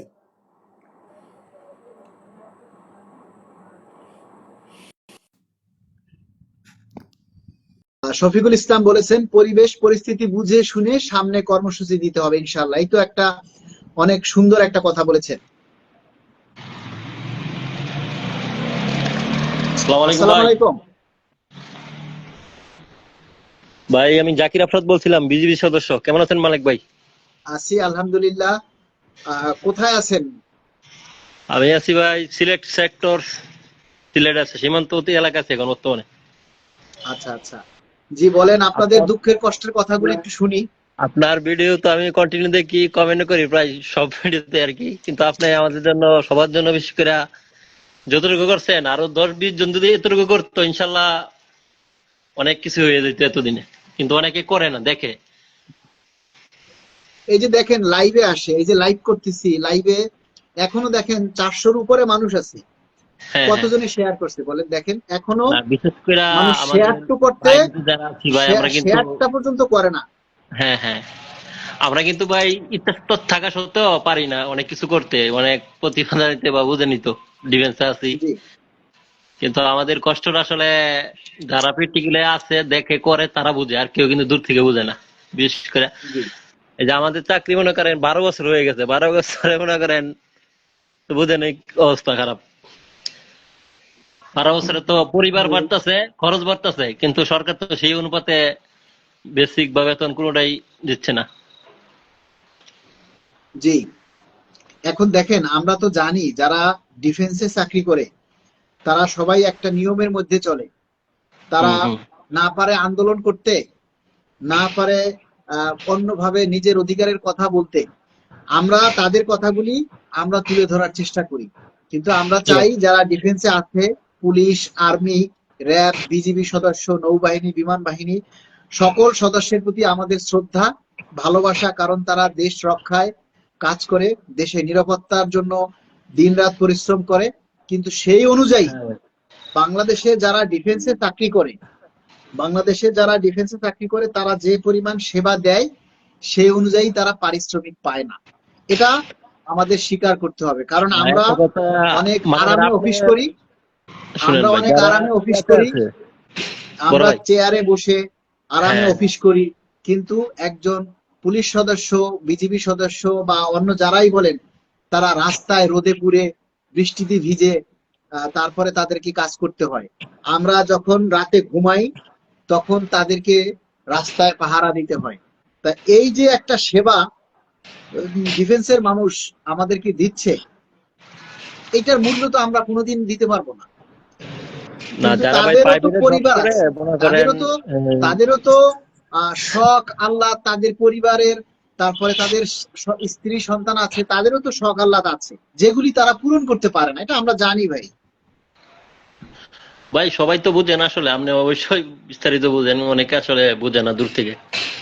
তো যারা ভাই সিভিল চাকরি করে বা একটা লিমিট থাকে, ডিউটির একটা লিমিট থাকে 6 ঘন্টা বা 8 ঘন্টা, আর আমাদের মনে করেন আছেই মনে করেন 8 ঘন্টা 12 ঘন্টা আছে, আবার এর ভিতরে প্রশাসনিক কাজ আছে 2 ঘন্টা 4 ঘন্টা 5 ঘন্টা, সব মিলে মনে করেন আপনি দিন শেষে প্রায় 18 ঘন্টার মতো এঙ্গেজ থাকা লাগে। তা 18 ঘন্টা যদি একটা সৈনিক বা একটা লোক কর্মরত থাকে, দিন নাই রাত নাই, সেই অনুপাতে তো সরকার এটা গুরুত্ব বেশি দেওয়া দরকার আগে। জি, সেখানে কিন্তু ওটা হচ্ছে না আসলে। আসলে আমরা মুখ বন্ধ, এত বছর তো মুখ বন্ধ ছিলাম, এখনো মুখ বন্ধ আছি আপাতত, কিন্তু করা থাকে না। কিন্তু এটা আসলে দৃষ্টিগতমূলকভাবে দেখা দরকার সরকারের, বা যাই আছে, কিন্তু দেখতেছে না। এটা খুব খারাপ আছে। এই যে পুলিশ, আমরা বিজিবি যারা আছি বা সেনাবাহিনী, সবাই তো আসলে বুকে বা কষ্টটা বাজে রাখে, কিন্তু বলতে পারে না। বললে দেখবেন আপনার বিভিন্ন গোয়েন্দা আছে, এগুলো মনে করেন বিভিন্ন রিপোর্ট আমাদের এই সমস্যা হয় আর কি। অনেকে কিন্তু মুখে বলতে পারে না। আপনারা যেরকম একদম প্রকাশ্যে বলতে পারতেছেন, রাস্তায় নামতে পারতেছেন, আমরা কিন্তু পারি না। তো যাই হোক, লাইভে আপনি যুক্ত হয়েছেন এর জন্য আপনাকে ধন্যবাদ। আপনি আহ, আমি যেহেতু দেখি আপনার এখন সব একদম প্রথম থেকে লাস্ট পর্যন্ত দেখতেছি, এই 2-3 মাস ধরে আপনি যুদ্ধ করতেছেন, আমি প্রতিটার মধ্যে আপনার কমেন্ট যতটুকু মানে সাপোর্ট দিতে পারি, যতটুকু ক্ষমতা অতটুকু দিই আর কি, একটু তো বেশি দিতে পারি জি, না। জি, ধন্যবাদ ভাই লাইভে যুক্ত হওয়ার জন্য। ঠিক আছে, আমাদের জন্য দোয়া করবেন ইনশাআল্লাহ। আর আপনার এই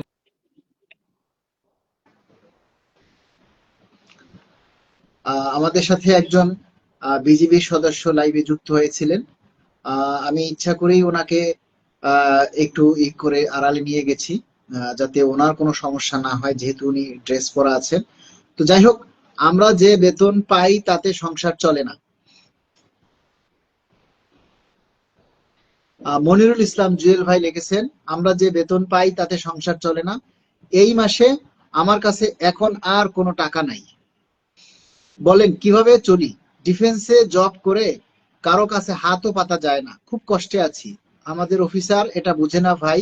প্রধান উপদেষ্টা কি, প্রধান উপদেষ্টা এটা কি বোঝে না? মিশনে আমাদের 6টা ভাই মারা গেল, তাহলে ও তার উপদেষ্টা নিজেদের পকেটে। আচ্ছা, যাই হোক, দুঃখের কথা বলেছেন। হামিদুর রহমান লিখেছেন, ভাই সরাসরি মাঠে না থাকলেও অনলাইন যোদ্ধা, ইনশাআল্লাহ অনলাইনে আপনারা আমাদের জন্য সাপোর্ট দিবেন, দোয়া করবেন। সেনাবাহিনী সদস্য হয়েও 5 তারিখ সমাবেশে যোগদান করেছিলাম। অনেক ধন্যবাদ ভাই। পেজটা ভেরিফাই করা তো অনেক কঠিন, হামিদুর রহমান আহ, ভাই, কমেন্ট করতেও ভয় লাগে তাই আমাদের। আচ্ছা, যাই হোক, আমরা মাননীয় প্রধান উপদেষ্টার কাছে অনুরোধ করছি,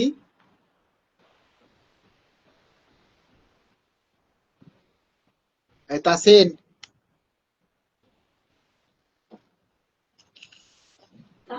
দেখো তো কি আসছে।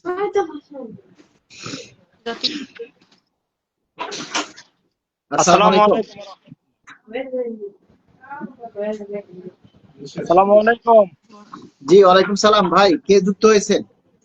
জি ভাই, আমি দিনাজপুর পার্বতীপুর থেকে রেলওয়ে চাকরি করি আমি ভাই, ৪র্থ শ্রেণীর।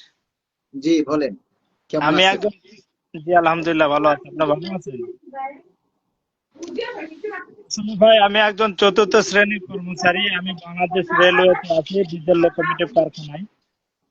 আসলে কি বলবো, যে সংসার চালানোটা যে এত কষ্ট হয়ে গেছে, দুটা বাচ্চার পড়াশোনা, মানে এমন অবস্থা যে কি বলবো, মানে কাউকে কিছু বলতেও পারি না, কইতেও পারি না, সইতেও পারি না, এমন অবস্থা। বাজারে গেলে তো কোনো কিছু টাকা, যদি 15,000 টাকা আমার এই মাসে 15,000 টাকা ঢুকছে, তো মাস শেষ হয়ে গেছে, টাকা টাকা এখন আর 1 টাকাও নাই। তো মায়ের কাছ থেকে কিছু টাকা নিয়ে এসে আবার কিছু বাজার টাজার করলাম। এমন অবস্থা ভাই, এখন ছেলে মেয়েদের এমন পরিস্থিতিতে আছে, সরকারি চাকরি সবাই দেখে যে সরকারি চাকরি করে, কিন্তু যে কিভাবে যে সংসারটা চালায়, খুবই কষ্ট হয়ে গেছে আমাদের। যে আপনি যেভাবে ভাই, আপনি যেভাবে লেগেছেন, আপনি তার প্রতি আমি আসলে কৃতজ্ঞ। আপনার হলো ইউটিউবে আমি সাবস্ক্রাইব করে রাখছি, এটা আজকে পেয়েছি, ফলো দিয়েছি। যাই হোক, আমি আপনার প্রতি অনেক অনেক ভালোবাসা, শুভকামনা রইল। আর আপনারা যারা এই লাইভটা দেখছেন, আপনারা নিম্নে এক একজন 10টা করে গ্রুপ আর নিজস্ব প্রোফাইলে একটু শেয়ার করে দেন। আপনারা শেয়ার করেন, কেন শেয়ার করেন বলেন? আমি লাইভটা দেখা মাত্র 10টা গ্রুপে শেয়ার করেছি, নিজ প্রোফাইলে শেয়ার করে দিয়েছি। ভাই আপনারা সবাই একটু শেয়ার করেন। আপনারা যদি এইটা না পারেন তাহলে পারবেনটা কি বলেন? এই যে শেয়ার নাই, দেখলাম ভাইয়ের এখানে কেউ শেয়ার করছে না, আমিও দেখছি শেয়ার হয় নাই। কেন শেয়ার হবে না বলেন? আপনারা কি করবেন বলেন? একটা ফেসবুকে শেয়ার দিতে যদি ভয় পান, এই যে হাদি সাহেব মাথায় গুলি খাই মূল্য, আসলে গুলি খাই আমরা পরিবার সব মূল্যে, কোনো সমস্যা কোথায় বলেন? আপনাকে কি গুলি করবে? একটা শেয়ার করলে কি আপনাকে কি গুলি করবে বলেন? আপনারা সবাই একটু শেয়ার করেন অন্তত পক্ষে। আপনারা তো রাস্তায় নামবেন না, না, ঢাকায় যাবেন। আমি ভাই আপনার কাছে একটা প্রশ্ন রাখি। একটা কর্মচারী যদি শেয়ার করতে না পারে, তাহলে সে কর্মবিরতি পালন করবে, এই কথা আমরা কিভাবে বিশ্বাস করব? না, এটা আসলে এরা হলো দালাল, বুঝছেন? যারা যারা বসে বসে দেখছে, শেয়ার করছেন না, এরা হলো দালাল, দালালগিরি করে বসে বসে। এরা এরা আসলে ঘরে বসে বসে মনে করছে পে কমিশন এমনি এমনি হয়ে যাবে। কিন্তু সবাই কিন্তু কষ্টে আছি ভাই, আমরা আসলে সবাই কষ্টে আছি, কিন্তু কেউ আসলে ভয় পায়। ওরা কেন ভয় পায় বুঝলাম না এটা শেয়ার করতে।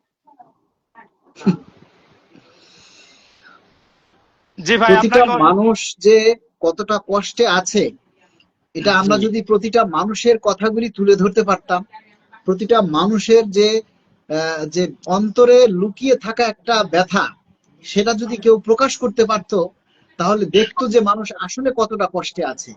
এবং আমরা যে কষ্টে আছি, আপনারা যে কষ্টে আছেন, সেটা কিন্তু আমরা বুঝাইতে পারতেছি না, আপনারা বুঝাইতে পারতেছেন না, আপনারা সেটা তুলে ধরতে পারতেছেন না। কেন পারতেছেন না? আমরা এইবার মহাসমাবেশে, 5ই ডিসেম্বর মহাসমাবেশে আমরা যে লোকগুলো আপনারা উপস্থিত হয়েছেন, এর আগের কোন প্রোগ্রামে কিন্তু এই মানুষগুলি এত মানুষ উপস্থিত হয়নি। তাহলে আপনারা যদি আগে থেকেই এই দাবির প্রতি সোচ্চার হতেন, আপনারা যদি দায়িত্বশীল হতেন, ইভেন এখন আপনারা ইদানিং এমন ভাবে চুপসে গেছেন যে আর পে স্কেল হবেই না, আর প্রচার করে লাভ কি? বারবার প্রতিদিন কি প্রচার করব? প্রতিদিন কি ইয়া করব? এত অধৈর্য হলে কি হবে? রাষ্ট্রের কাছ থেকে একটা দাবি আদায় করা, বাস্তবায়ন করা কি এত সহজ? ভাই বলেন। সবাই সবাইকে সহযোগিতা করতে হবে ভাই। আপনারা যারা লাইভটা দেখছেন, আপনারা নিম্নে 10টা করে গ্রুপ আর নিজ প্রোফাইলে একটু শেয়ার করে দেন, যাতে করে এটা সমগ্র বাংলাদেশের সকল মানুষের কাছে এই লাইভটা পৌঁছে যায়, আর সবাই যাতে একটু সহযোগিতা পায়। এই যে আমার মালিক ভাই এত কষ্ট করছে, ওনার একটা ভিডিও যদি আপনারা শেয়ার করেন তাহলে কতটা ভালো হয় ভাই। আপনি যে ওই যে একটা মহিলার কথাটা আপনি ইউটিউবে পেয়েছিলাম, যে মহিলার কষ্টের কথাটা, ওই যে আপনার দাওয়াত খাইতে যাবে, সে দাওয়াতের গিফট দিবে, সেই টাকা পর্যন্ত সে মহিলার কাছে নাই। আমি সেখানে আমি ইউটিউবে আমি 300 লোককে শেয়ার করেছি এই ভিডিওটা, মানে এই মেসেঞ্জারে 300 লোককে মেসেঞ্জারে আমি এই ভিডিওটা আমি পাঠিয়েছি। তো উনি যে এরকম সবাই কি যদি পরিমাণ পাঠান, ওনার জি পুরো কথাটা আমি কিন্তু ওনার শেষের যে কথাগুলি সেগুলি কিন্তু আমি দেইনি। উনি কি পরিমাণ যে কান্না করতেছে, ওনার সংসার চালাতে পারতেছে না, একটা ভাই, আমিও মানুষের যে আত্মসম্মান সেটা সে রক্ষা করতে পারতেছে না। যে ওই মহিলার কথাটা শুনে আমারও চোখ দিয়ে পানি আসছে ভাই। আসলে আমিও তো ওই একই ভুক্তভোগী। এমন অবস্থা ভাই, টাকা নাই, এই যে আরো 10 দিন বাকি আছে বেতনের, টাকা নাই সংসারে এক টাকাও। না ভাই, এটা কিন্তু বাস্তব কথা যে আমরা সরকারি চাকরি করি, আমাদের আত্মীয় স্বজন, পাড়া প্রতিবেশী বা সমাজে, একই সমাজে থাকতে গেলে একটা সোশ্যাল অনুষ্ঠান হলে, সামাজিক অনুষ্ঠান হলে সেখানে যদি আমাদেরকে দাওয়াত দেয়, আমরা কিন্তু সেখানে লজ্জিত হই। কারণ ওই দাওয়াতে গেলে একটা উপহার নিয়ে যেতে হবে, সেটা কিন্তু আমরা নিয়ে যেতে পারি না। এটা কিন্তু তারা বুঝবে না, তারা দেখবে যে আমরা সরকারি চাকরিজীবী হয়ে এটা পারতেছি না। সেটাই ভাই, সবাই একটু শেয়ার করে দেন প্লিজ।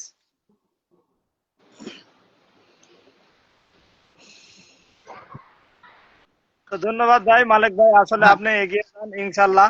আপনার প্রত্যেকটা ভিডিও আমি শেয়ার করবো ইনশাল্লাহ। আপনি ভিডিও আসা মাত্রই আপনি আমার শেয়ার পাবেন ইনশাল্লাহ। ইনশাআল্লাহ, ধন্যবাদ ভাই।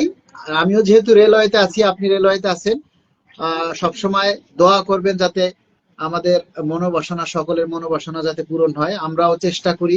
আরে ভাই, আমরা কি চেষ্টায় কম করি?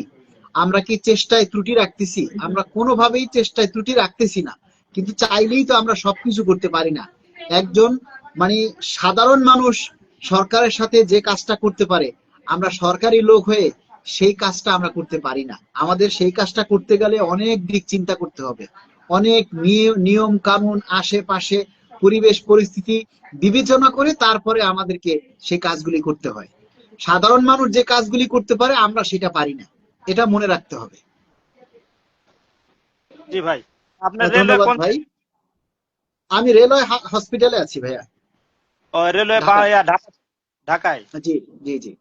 ইনশাল্লাহ ঢাকায় গেলে দেখা হবে। আর প্লিজ আপনাদের দর্শকদেরকে বলছি, প্লিজ আপনারা লাইভটা শেয়ার করে দেন। আর ভাই যেগুলো ভিডিও ছাড়বে, আপনারা ভিডিও শেয়ার করবেন। আপনারা ভয় পান যে ভিডিও শেয়ার করলে মনে হয় পুলিশে ধরে নিয়ে যাবে, আসলে কিছু না। আপনারা ন্যায্য জিনিস শেয়ার করবেন, এতে কোনো ভয় নাই।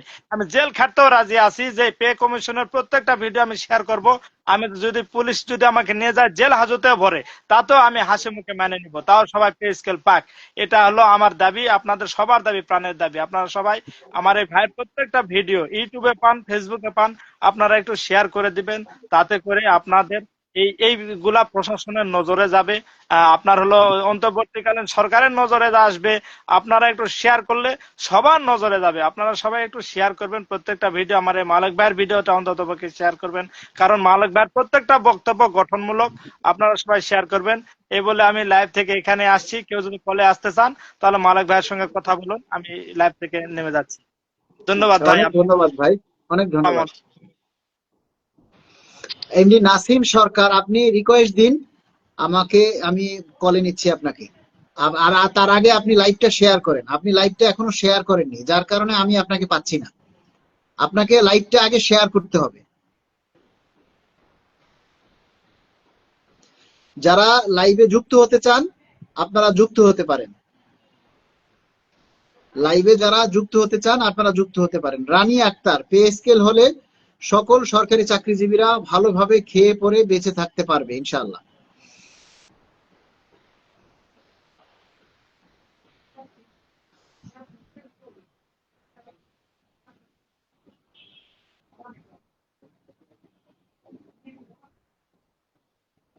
সুমা আক্তার কোন ডিপার্টমেন্টে আছেন, সরকারি কোন অফিসে চাকরি করেন, একটু জানাবেন প্লিজ। সুমা আক্তার, সুমা আক্তার কোন ডিপার্টমেন্টে আছেন আপনি? সুমা আক্তারকে পিন করে দিছি। সুমা আক্তার কোন ডিপার্টমেন্টে আছেন একটু জানাবেন please. S K Saiful Islam ভাই, আপনি কেমন আছেন? আলহামদুলিল্লাহ ভালো আছি। মনিরুল ইসলাম জুয়েল লিখেছেন, ভাই আমরা 10 দিন ছুটি হয়েছে টাকার অভাবে, কি টাকার অভাবে বাড়ি মানে অভাবে বাড়ি যেতে পারি নাই, ফ্যামিলি নিয়ে থেকে বাচ্চা পড়ালেখা করিয়ে টাকা শেষ, মন খারাপ, বাড়ি যেতে পারলাম না, বড়ই স্যাড। আলহামদুলিল্লাহ আমি ভালো আছি এস কে সাইফুল ইসলাম ভাই।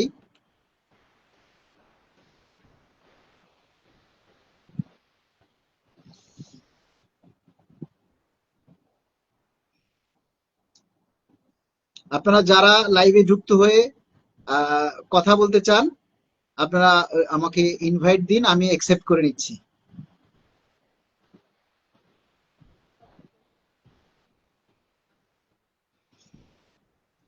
আমরা সবাই যার যার নিজের আইডিতে একটু নিজের দাবির কথাগুলি প্রচার করব। ডিসেম্বরে গেজেট চাই, জানুয়ারি থেকে কার্যকর চাই। এটা সবাই একটু যার যার জায়গা থেকে যার যার আইডি থেকে প্রচার করবেন এবং সরকারের উপরে ভরসা রাখতে হবে। সরকারের উপরে ভরসা রাখতে হবে, ইনশাআল্লাহ এই সরকার পে স্কেল দিবে। তবে আপনাদেরকে চাইতে হবে, আমাদেরকে চাইতে হবে, চাওয়ার মতো করে চাইতে হবে, চাওয়ার মতো করে চাইতে হবে। সুমন আহমেদ মালিক ভাই শেয়ার করে দিছে, অনেক ধন্যবাদ।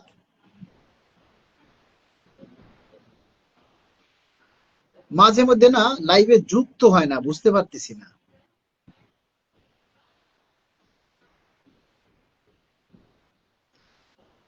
নেট প্রবলেমের কারণে অনেকেই যুক্ত হতে পারে না।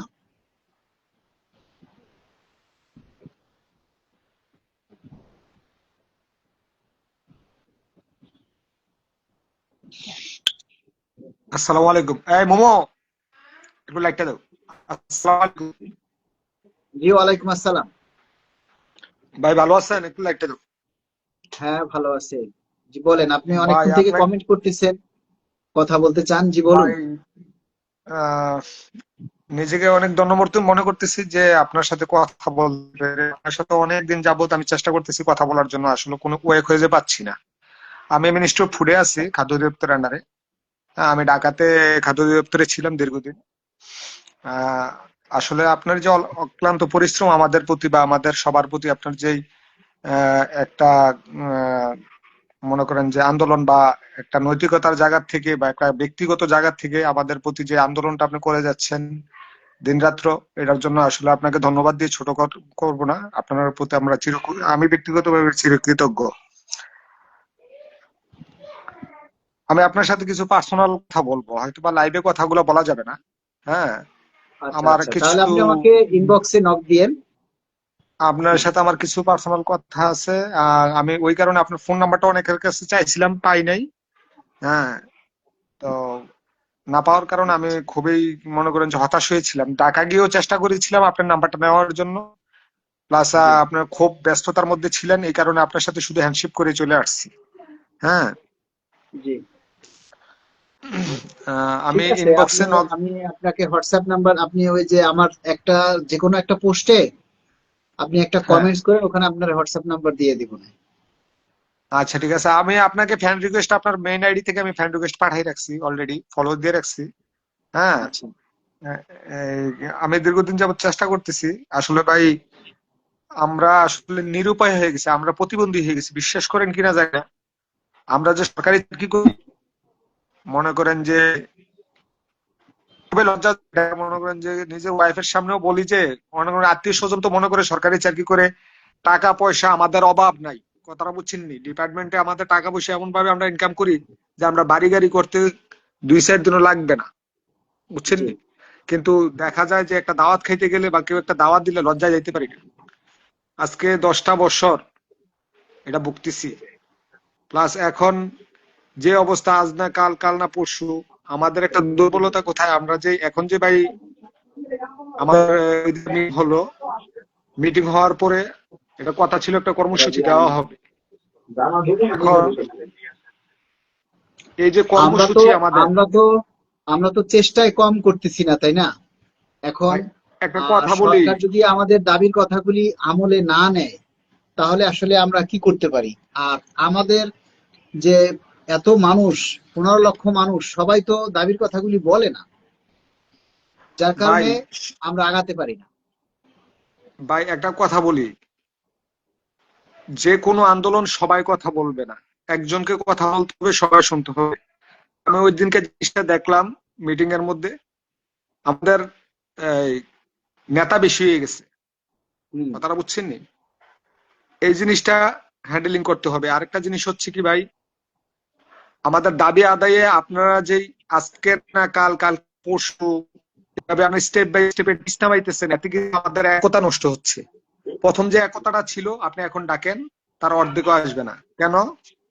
কমিটমেন্ট কমিটমেন্ট যদি জায়গায় না থাকে, নেতাদের প্রতি যারা আশ্বস্ত থাকে তাদের বিশ্বস্ততা নষ্ট হয়ে যায়। হুম। এটা আপনি ফিল করেন কি জানি না, কিন্তু আমি ভালোভাবে ফিল করি। আমি যখন আমার কমিটমেন্টের জায়গা থাকবো না, আমি একটা নেতৃস্থানীয় জায়গায় থেকে যদি যখন আমি ছোট হোক বড় হোক। আচ্ছা, আর লাবণী নিশান আমার লাইভে আছেন, আমি বলবো লাবণী নিশানকে একটু যুক্ত হতে। আপনি ক্যামেরা অফ রেখে, আপনার ফেস দেখান লাগবে না, ক্যামেরা অফ রেখে আপনি একটু লাইভে যুক্ত হন। ভাই আমার কথাটা কি আপনি বুঝতে পারছেন? হ্যাঁ হ্যাঁ হ্যাঁ, বলেন।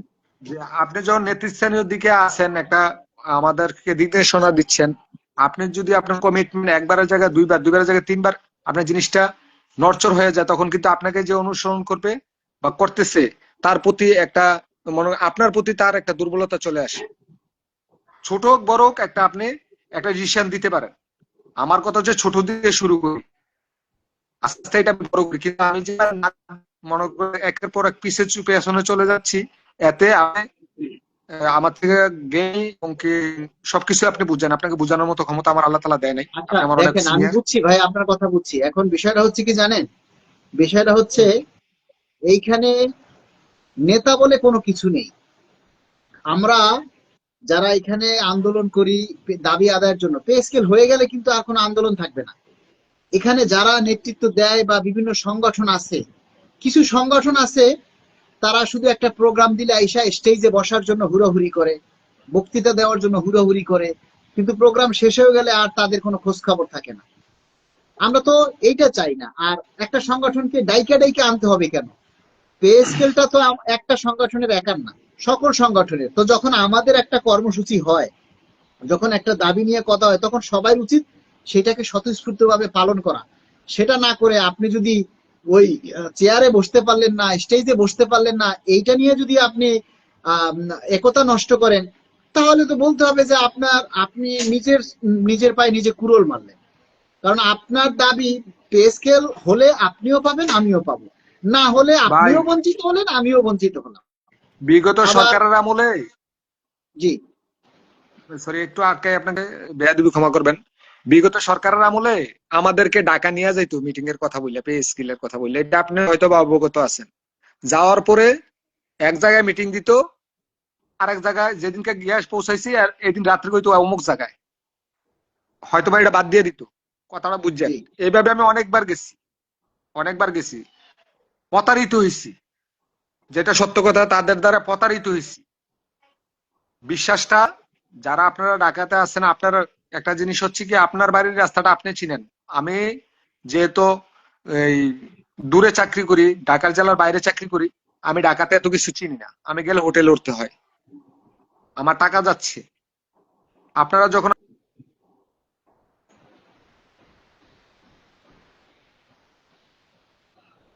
বলেন।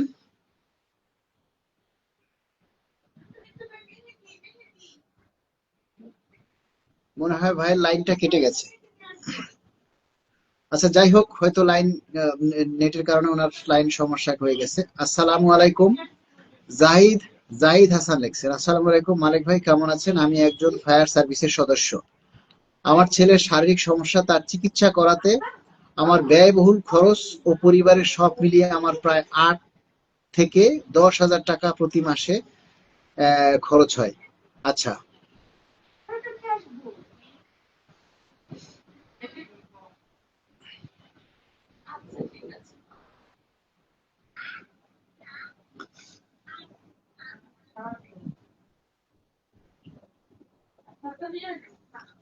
আপনারা দেখেন, এক ভাই বলে গেল যে অনেকেই একতা নষ্ট করে। আসলে দেখা যায় কি, আমরা যখন একটা কর্মসূচি করি, তখন সকল সংগঠনের সকল মানুষের উচিত সেখানে এসে একাত্মতা প্রকাশ করা, কিন্তু সেটা তারা করে না। তারা করে কি, স্টেজে আইসা কে চেয়ার দখল করবে, কে স্টেজে আইসা আগে বসবে, কে বক্তব্য দিবে, কে বক্তৃতা দিতে পারলো না, এগুলি নিয়ে তারা মন কষাকষি করে। পরবর্তী কর্মসূচিতে আর তাদেরকে খুঁজে পাওয়া যায় না। আরে ভাই, দাবিটা তো সবার, দাবিটা তো সবার। তাহলে সবাই যদি না হয়, সবাই যদি নিজের দাবির জন্য না আসে, তাহলে কিভাবে আমাদের দাবিগুলি বাস্তবায়ন হবে বলেন? সুমা আক্তার আমাকে যুক্ত করেন। আপনি আগে লাইভটা শেয়ার করেন, লাইভটা শেয়ার করে আমাকে রিকোয়েস্ট দিন।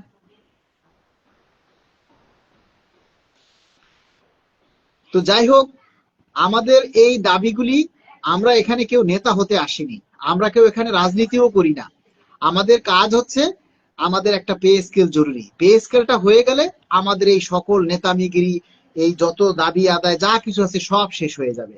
আর আমরা সবাই একটা জিনিস সব সময় মনে রাখতে হবে, সরকারি কর্মচারী হয়ে আমরা সব সময় সবকিছু ইচ্ছে করলেই করতে পারি না। আমাদেরকে প্রজাতন্ত্রের নিয়ম কানুন মেনেই আমাদেরকে এই আমাদের দাবি বাস্তবায়ন করতে হবে। সুমা আক্তারকে বলেছি আপনি লাইভটা শেয়ার করেন, শেয়ার করে আমাকে রিকোয়েস্ট দিন।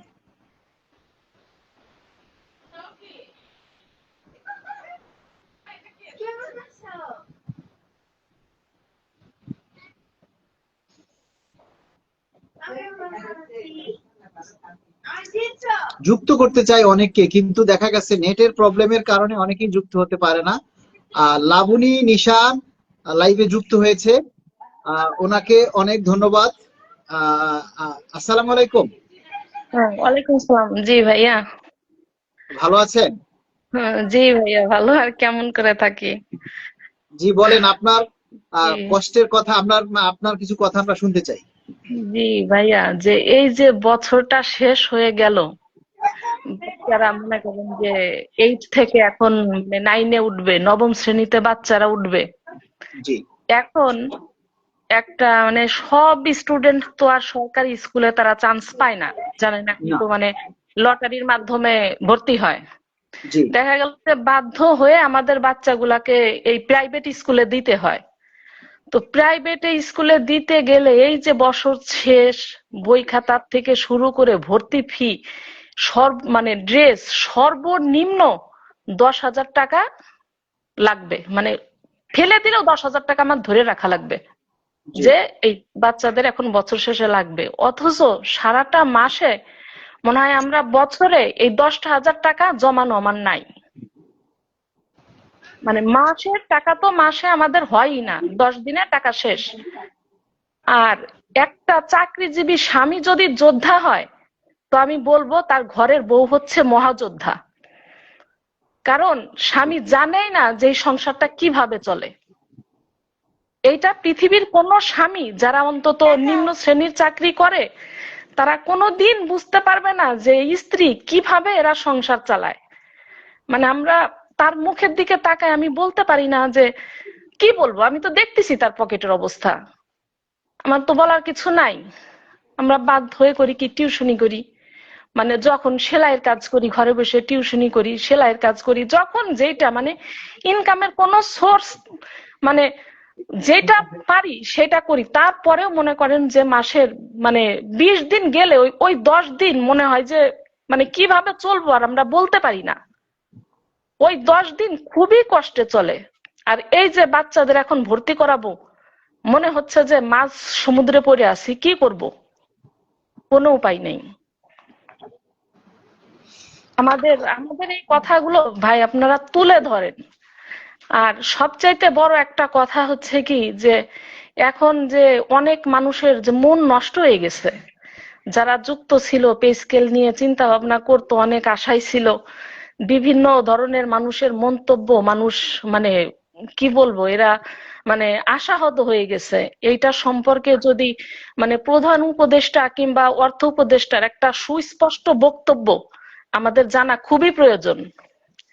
এটা আমরা তো সাধারণ মানুষ, আমরা তো ঘরে থেকে এটা জানতে পারবো না। আপনারা হচ্ছেন আমাদের দাবি বাস্তবায়নের প্রথম শ্রেণীর যোদ্ধা। আমরা আপনাদের উপর অনেক ভরসা করে থাকি, আশা করে থাকি যে আপনারা আছেন, উপরে আল্লাহ আছে, সামনে আপনারা আছেন, আপনাদের উপর আমাদের অনেক আস্থা, অনেক ভরসা। মনে করেন যে আজ 3টা মাস আমি ফোনের দিকে তাকাই থাকতে থাকতে আসলেই ভাই আমার চোখের সমস্যা হয়ে গেছে, যে হয়তো এখন একটা ভালো খবর আসবে।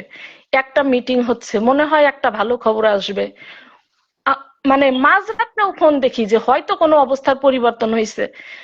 এইরকম আর বাইচে থাকা যায় না। ওই যে মানুষ, ওই যে আমরা হাদিসের গল্পে পড়ছি যে হাসরের মাঠে হিসাব হবে, যে আল্লাহ যেটাই হোক বিচারের শাস্তি কিংবা দোজক কিংবা বেহেশত যেটাই পাই আল্লাহ একটা দেও।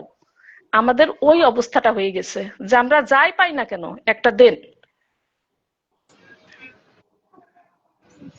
না, এটা তো আমরাও এখন সেই মানে শেষ জায়গায় চলে এসেছি, যে অনেকেই বলে ভাই গ্রেড কয়টা হবে, বেতন কত হবে, আমরা এসব নিয়ে চিন্তা করি না।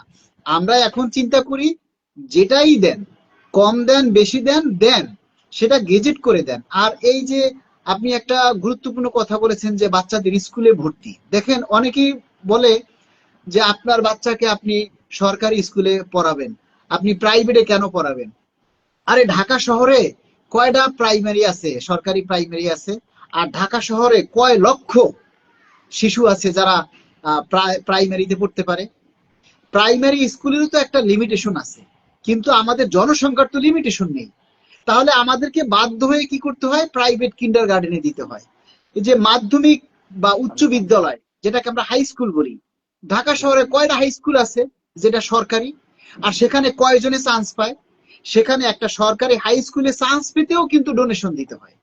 তাহলে এই যে আমার বাচ্চা ক্লাস 5-এ পড়ে, এখন সে 6-এ উঠবে, তাকে কেন প্রতি বছর ভর্তি করতে হবে একই স্কুলে?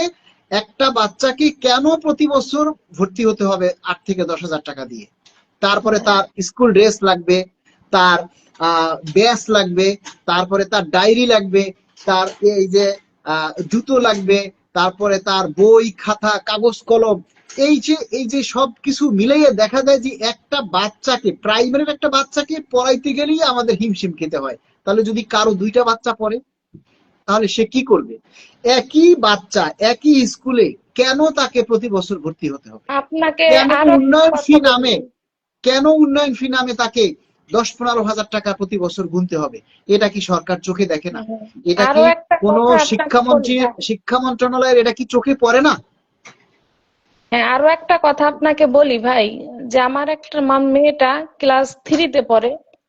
ও একটা প্রাইমারি স্কুলে পড়ে, কিন্তু ও যখন যায় সকাল 9টায় ও স্কুলে যায়। ওর মানে 3টার দিকে ছুটি। ওকে আমি 10 টাকা করে দিই, 10 টাকা করে টিফিন দিই, যে 10 টাকা দিয়ে তুমি কিছু খেয়ে নিও। কিন্তু আমার অতটুকু বাচ্চা মেয়ে 10 টাকা টিফিন খাইতে লজ্জা পায়। আম্মু 10 টাকায় আমি কি খাবো? আমার পাশের বেঞ্চে যে আসে ও লুডুস নিয়ে আসে, কেউ বার্গার নিয়ে আসে, কেউ অন্য কিছু নিয়ে আসে। আমি 10 টাকা দিয়ে কি খাবো আম্মু? একজন মায়ের মনে তখন কি হইতে পারে বলেন? একজন মার মনে তখন কি হয়? আমি বলি কি যে বাবা, তোরে তো আমি 10 টাকা দিই, অনেক কষ্টে বাঁচায় তোরে আমি 10 টাকা টিফিন করতে দিই, কিন্তু তোর বাবাই 10 টাকাও পায় না, তোর বাবা পায় 6 টাকা। তোরে তো আমি আমি নিজের জানের উপরে কষ্ট দিয়ে তোরে আমি তবুও 10 টাকা দিছি যে তুই খা। আমার মেয়ে টিফিন খায় না, আমার মেয়ে ওই 9টার থেকে 3টা পর্যন্ত না খেয়েই থাকে। 10 টাকায় কিছুই পাওয়া যায় না। এই সব আমাদের কষ্ট আসলে আল্লাহ ছাড়া আর দেখবার কেউ নাই ভাই। আল্লাহ যদি দয়া করে আমাদের উপর মানে দয়া করে, তাইলে হয়তো আমরা বাঁচতে পারবো, তাছাড়া আমাদের বাঁচার কোনো উপায় নেই। আসলে আপা সত্যি কথা কি জানেন, আজকে এমন একটা পরিবেশ, আমাদের এই যে শরীফ ওসমান হাদি ভাই মানুষের ন্যায্য কথাগুলি বলতেন, মানুষের অধিকারের কথাগুলি বলতেন, হক কথা বলতেন, উচিত কথা বলতেন, এজন্য তার শত্রু, এজন্য তার এত শত্রু। এই শত্রু মানে মানুষের কথা বলতে গেলেই তার শত্রু দাঁড়িয়ে যায়। এই যে দেখেন, আমি মানুষের অধিকারের কথা বলতে গিয়ে আমি সাময়িকভাবে সাসপেন্ড হয়েছি, এবং সেখান থেকে আমি আল্লাহর রহমতে সকলের প্রচেষ্টার কারণে আমি সেখান থেকে মুক্তি পেয়েছি। যদি ওইটা সঠিক হতো, আমার নামে যে ভুয়া একটা অভিযোগ হয়েছে সেটা যদি সঠিক হইতো, তাহলে আজকে আমার কি অবস্থা হতো? আমি এই যে মানুষের অধিকারের কথা বলি, মানুষের অধিকারের কথা তুলে ধরার চেষ্টা করি, আমরা তো চেষ্টায় কম করতেছি না। এখন সরকার আমাদের যে দাবির কথাটা, সেটা যদি সরকার আমলে না নেয়, আমরা কি করতে পারি? এখানে দেখা গেছে যে পে স্কেল দিলে ভোগ করবে প্রায় 15 লক্ষ, এবং 7 লক্ষ ডিফেন্সের মানুষ, প্রায় 22 লক্ষ সরকারি কর্মচারী পে স্কেল ভোগ করবে। কিন্তু এই পে স্কেল আদায় করার জন্য কয়জনে কথা বলেন? তাহলে আমরা কাজ কিভাবে এতগুলি মানুষের মানে কাজ করব? একজনের খাবার বলে একজনের খাবার 2 জনে খাওয়া যায়, কিন্তু একজনের খাবার মানে 15 লক্ষ মানুষের দায়িত্ব কিভাবে এই 200-500 মানুষ পালন করতে পারে? কিন্তু একজনের খাবার দুইজনে খাওয়া যায়, কিন্তু দুইজনের দায়িত্ব একজনে পালন করতে পারে না। তাহলে সকল মানুষ যদি তাদের এই দাবির কথাগুলি তুলে ধরার জন্য সচেষ্ট হতো, সকল মানুষগুলি যদি দায়িত্বশীল হতো, সকল মানুষগুলি যদি নিজের যে দায়িত্ববোধ সেটুকু যদি বুঝতো, তাহলে আমাদের দাবিগুলি অতি সহজেই বাস্তবায়ন হতো। আমরা আরো উল্টো আমাদেরকে ভিউ ব্যবসায়ী বলে, তারপরে কত কিছু বলে, মানে যা মন চায় তাই মুখে আসে তাই বলে। আরে বাবা, আমাদের দাবির কথাগুলি তো কোনো মিডিয়া টেলিভিশন কেউ প্রচার করে না। কেউ কি আমাদের কষ্টের কথাগুলি বলে? কেউ কি আমাদের দাবির কথাগুলি তুলে ধরে? ধরে না। আমাদের দাবির কথা, আপনার দাবির কথাগুলি আমাদেরকেই তুলে ধরতে হবে। আমরাই চেষ্টা করি, এই পর্যন্ত যা এসেছে সেটা আমাদের চেষ্টার কারণে। আমরা তো চেষ্টায় কম করতেছি না, আমরা তো চেষ্টায় কম করতেছি না। আমি আজকে আমাদের দাবি আদায় ঐক্য পরিষদের যারা প্রথম সারিতে যারা যারা রয়েছেন, বিশেষ করে ওয়ারেস আলী ভাই, খায়ের আহমেদ মজুমদার, মাহমুদুর রহমান, লুৎফুর রহমান ভাই, হান্নান ভাই, ইসাহাক কবির ভাই, হুমায়ুন কবির ভাই, সালজার ভাই সহ যারা আছেন, সবার কাছে আজকে আমরা কৃতজ্ঞতা জানাই যে আজকের এই পরিবেশ পরিস্থিতিতে তারা আমাদের গাইডলাইন দিচ্ছে এবং আমাদের এই দাবি আদায়ের জন্য আজকে কর্মসূচি না দিয়ে আমাদের শহীদ শরীফ ওসমান হাদী ভাইয়ের জন্য, তার রুহের মাগফিরাতের জন্য দোয়া করেছেন, দোয়া মোনাজাত করেছেন। এজন্য আমরা কৃতজ্ঞতা জানাই যে সঠিক সময়ে সঠিক সিদ্ধান্তটা নেয়ার জন্য। এজন্য আমাদের দাবি আদায় ঐক্য পরিষদে যারা নেতা রয়েছেন, আপনারা কেউ তাদেরকে ভুল বুঝবেন না। তারা অনেক চিন্তা করে, অনেক প্রজ্ঞা খাটিয়ে, অনেক মেধা খাটিয়ে, সামনে পিছনে আগে পিছে ভেবে তারপরে তারা পদক্ষেপ নেয়। এত সহজ না, যে কোনো কিছু এত সহজ না। ইংলিশে কথা আছে না, আমি শুরুতে বলেছি, it is easy to say but difficult to do, তাই না? অনেক কিছুই সহজ করে বলা যায়, কিন্তু এটা বাস্তবে রূপদান করা কিন্তু অনেক কঠিন।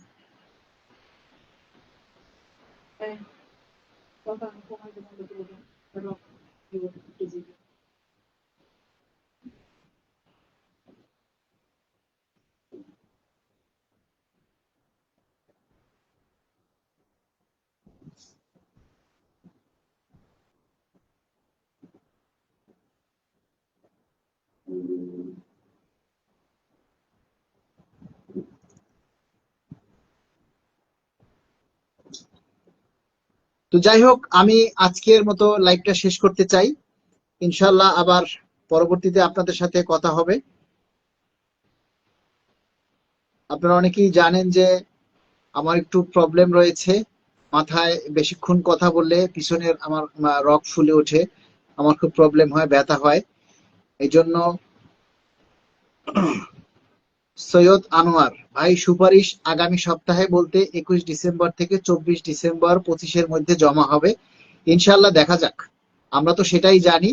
বাকিটা বৃক্ষ তোমার নাম কি ফলে পরিচয়। সুমা আক্তার লিখেছেন পে স্কেল যদি দিত তাইলে 15 তারিখে ভিতরে গেজেট প্রকাশ করে দিয়ে দিত, তাহলে বুঝে নেবেন।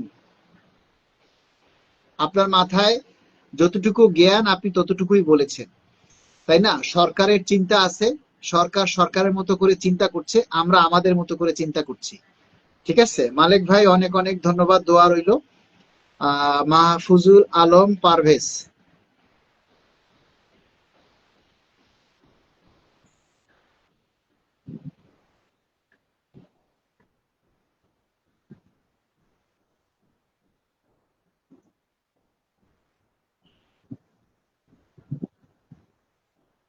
আমি লাইভটা শেষ করব। কেউ যদি আর লাইভে আসতে চান তাহলে দ্রুত যুক্ত হতে পারেন।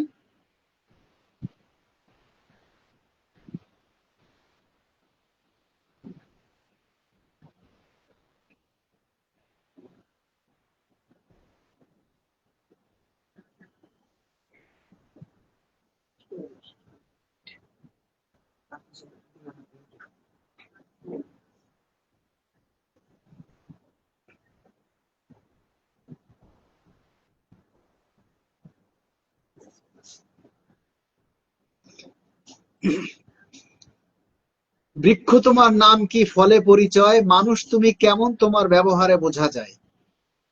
কথাই আছে যে বৃক্ষ তোমার নাম কি ফলে পরিচয়, আর মানুষ তুমি কেমন তোমার চরিত্র কেমন, তোমার বংশ কেমন, তোমার আচরণে তোমার কথাই বোঝা যায়,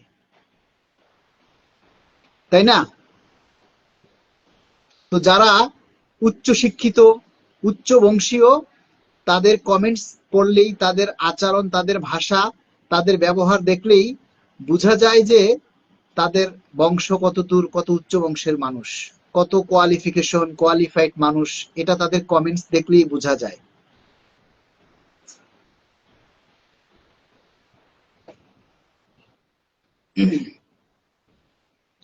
আমাদেরকে অনেকেই উস্কায়, এইটা করলে ভালো হয়, ওইটা করলে ভালো হয়। কোনটা করলে ভালো হয় সেটা আমরা বুঝি, কোনটা করলে ভালো হবে, কোনটা করলে দাবি আদায় হবে সেটা আমরা ভালো করেই বুঝি। কিন্তু সেটা করতে গেলে আমাদেরকে অনেক কিছু চিন্তা করতে হবে। সরকারি নিয়ম কি বলে, রুলসে কি বলে, সেই রুলসের বাইরে আমরা যেতে পারবো কিনা, অনেক কিছু চিন্তা করেই আমাদেরকে সামনের দিকে পদক্ষেপ নিতে হয়।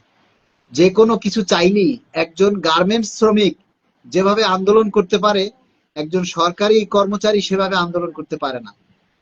ওই স্টুডেন্টরা, শিক্ষার্থীরা যেভাবে আন্দোলন করতে পারে, সরকারি কর্মচারীরা সেভাবে আন্দোলন করতে পারে না।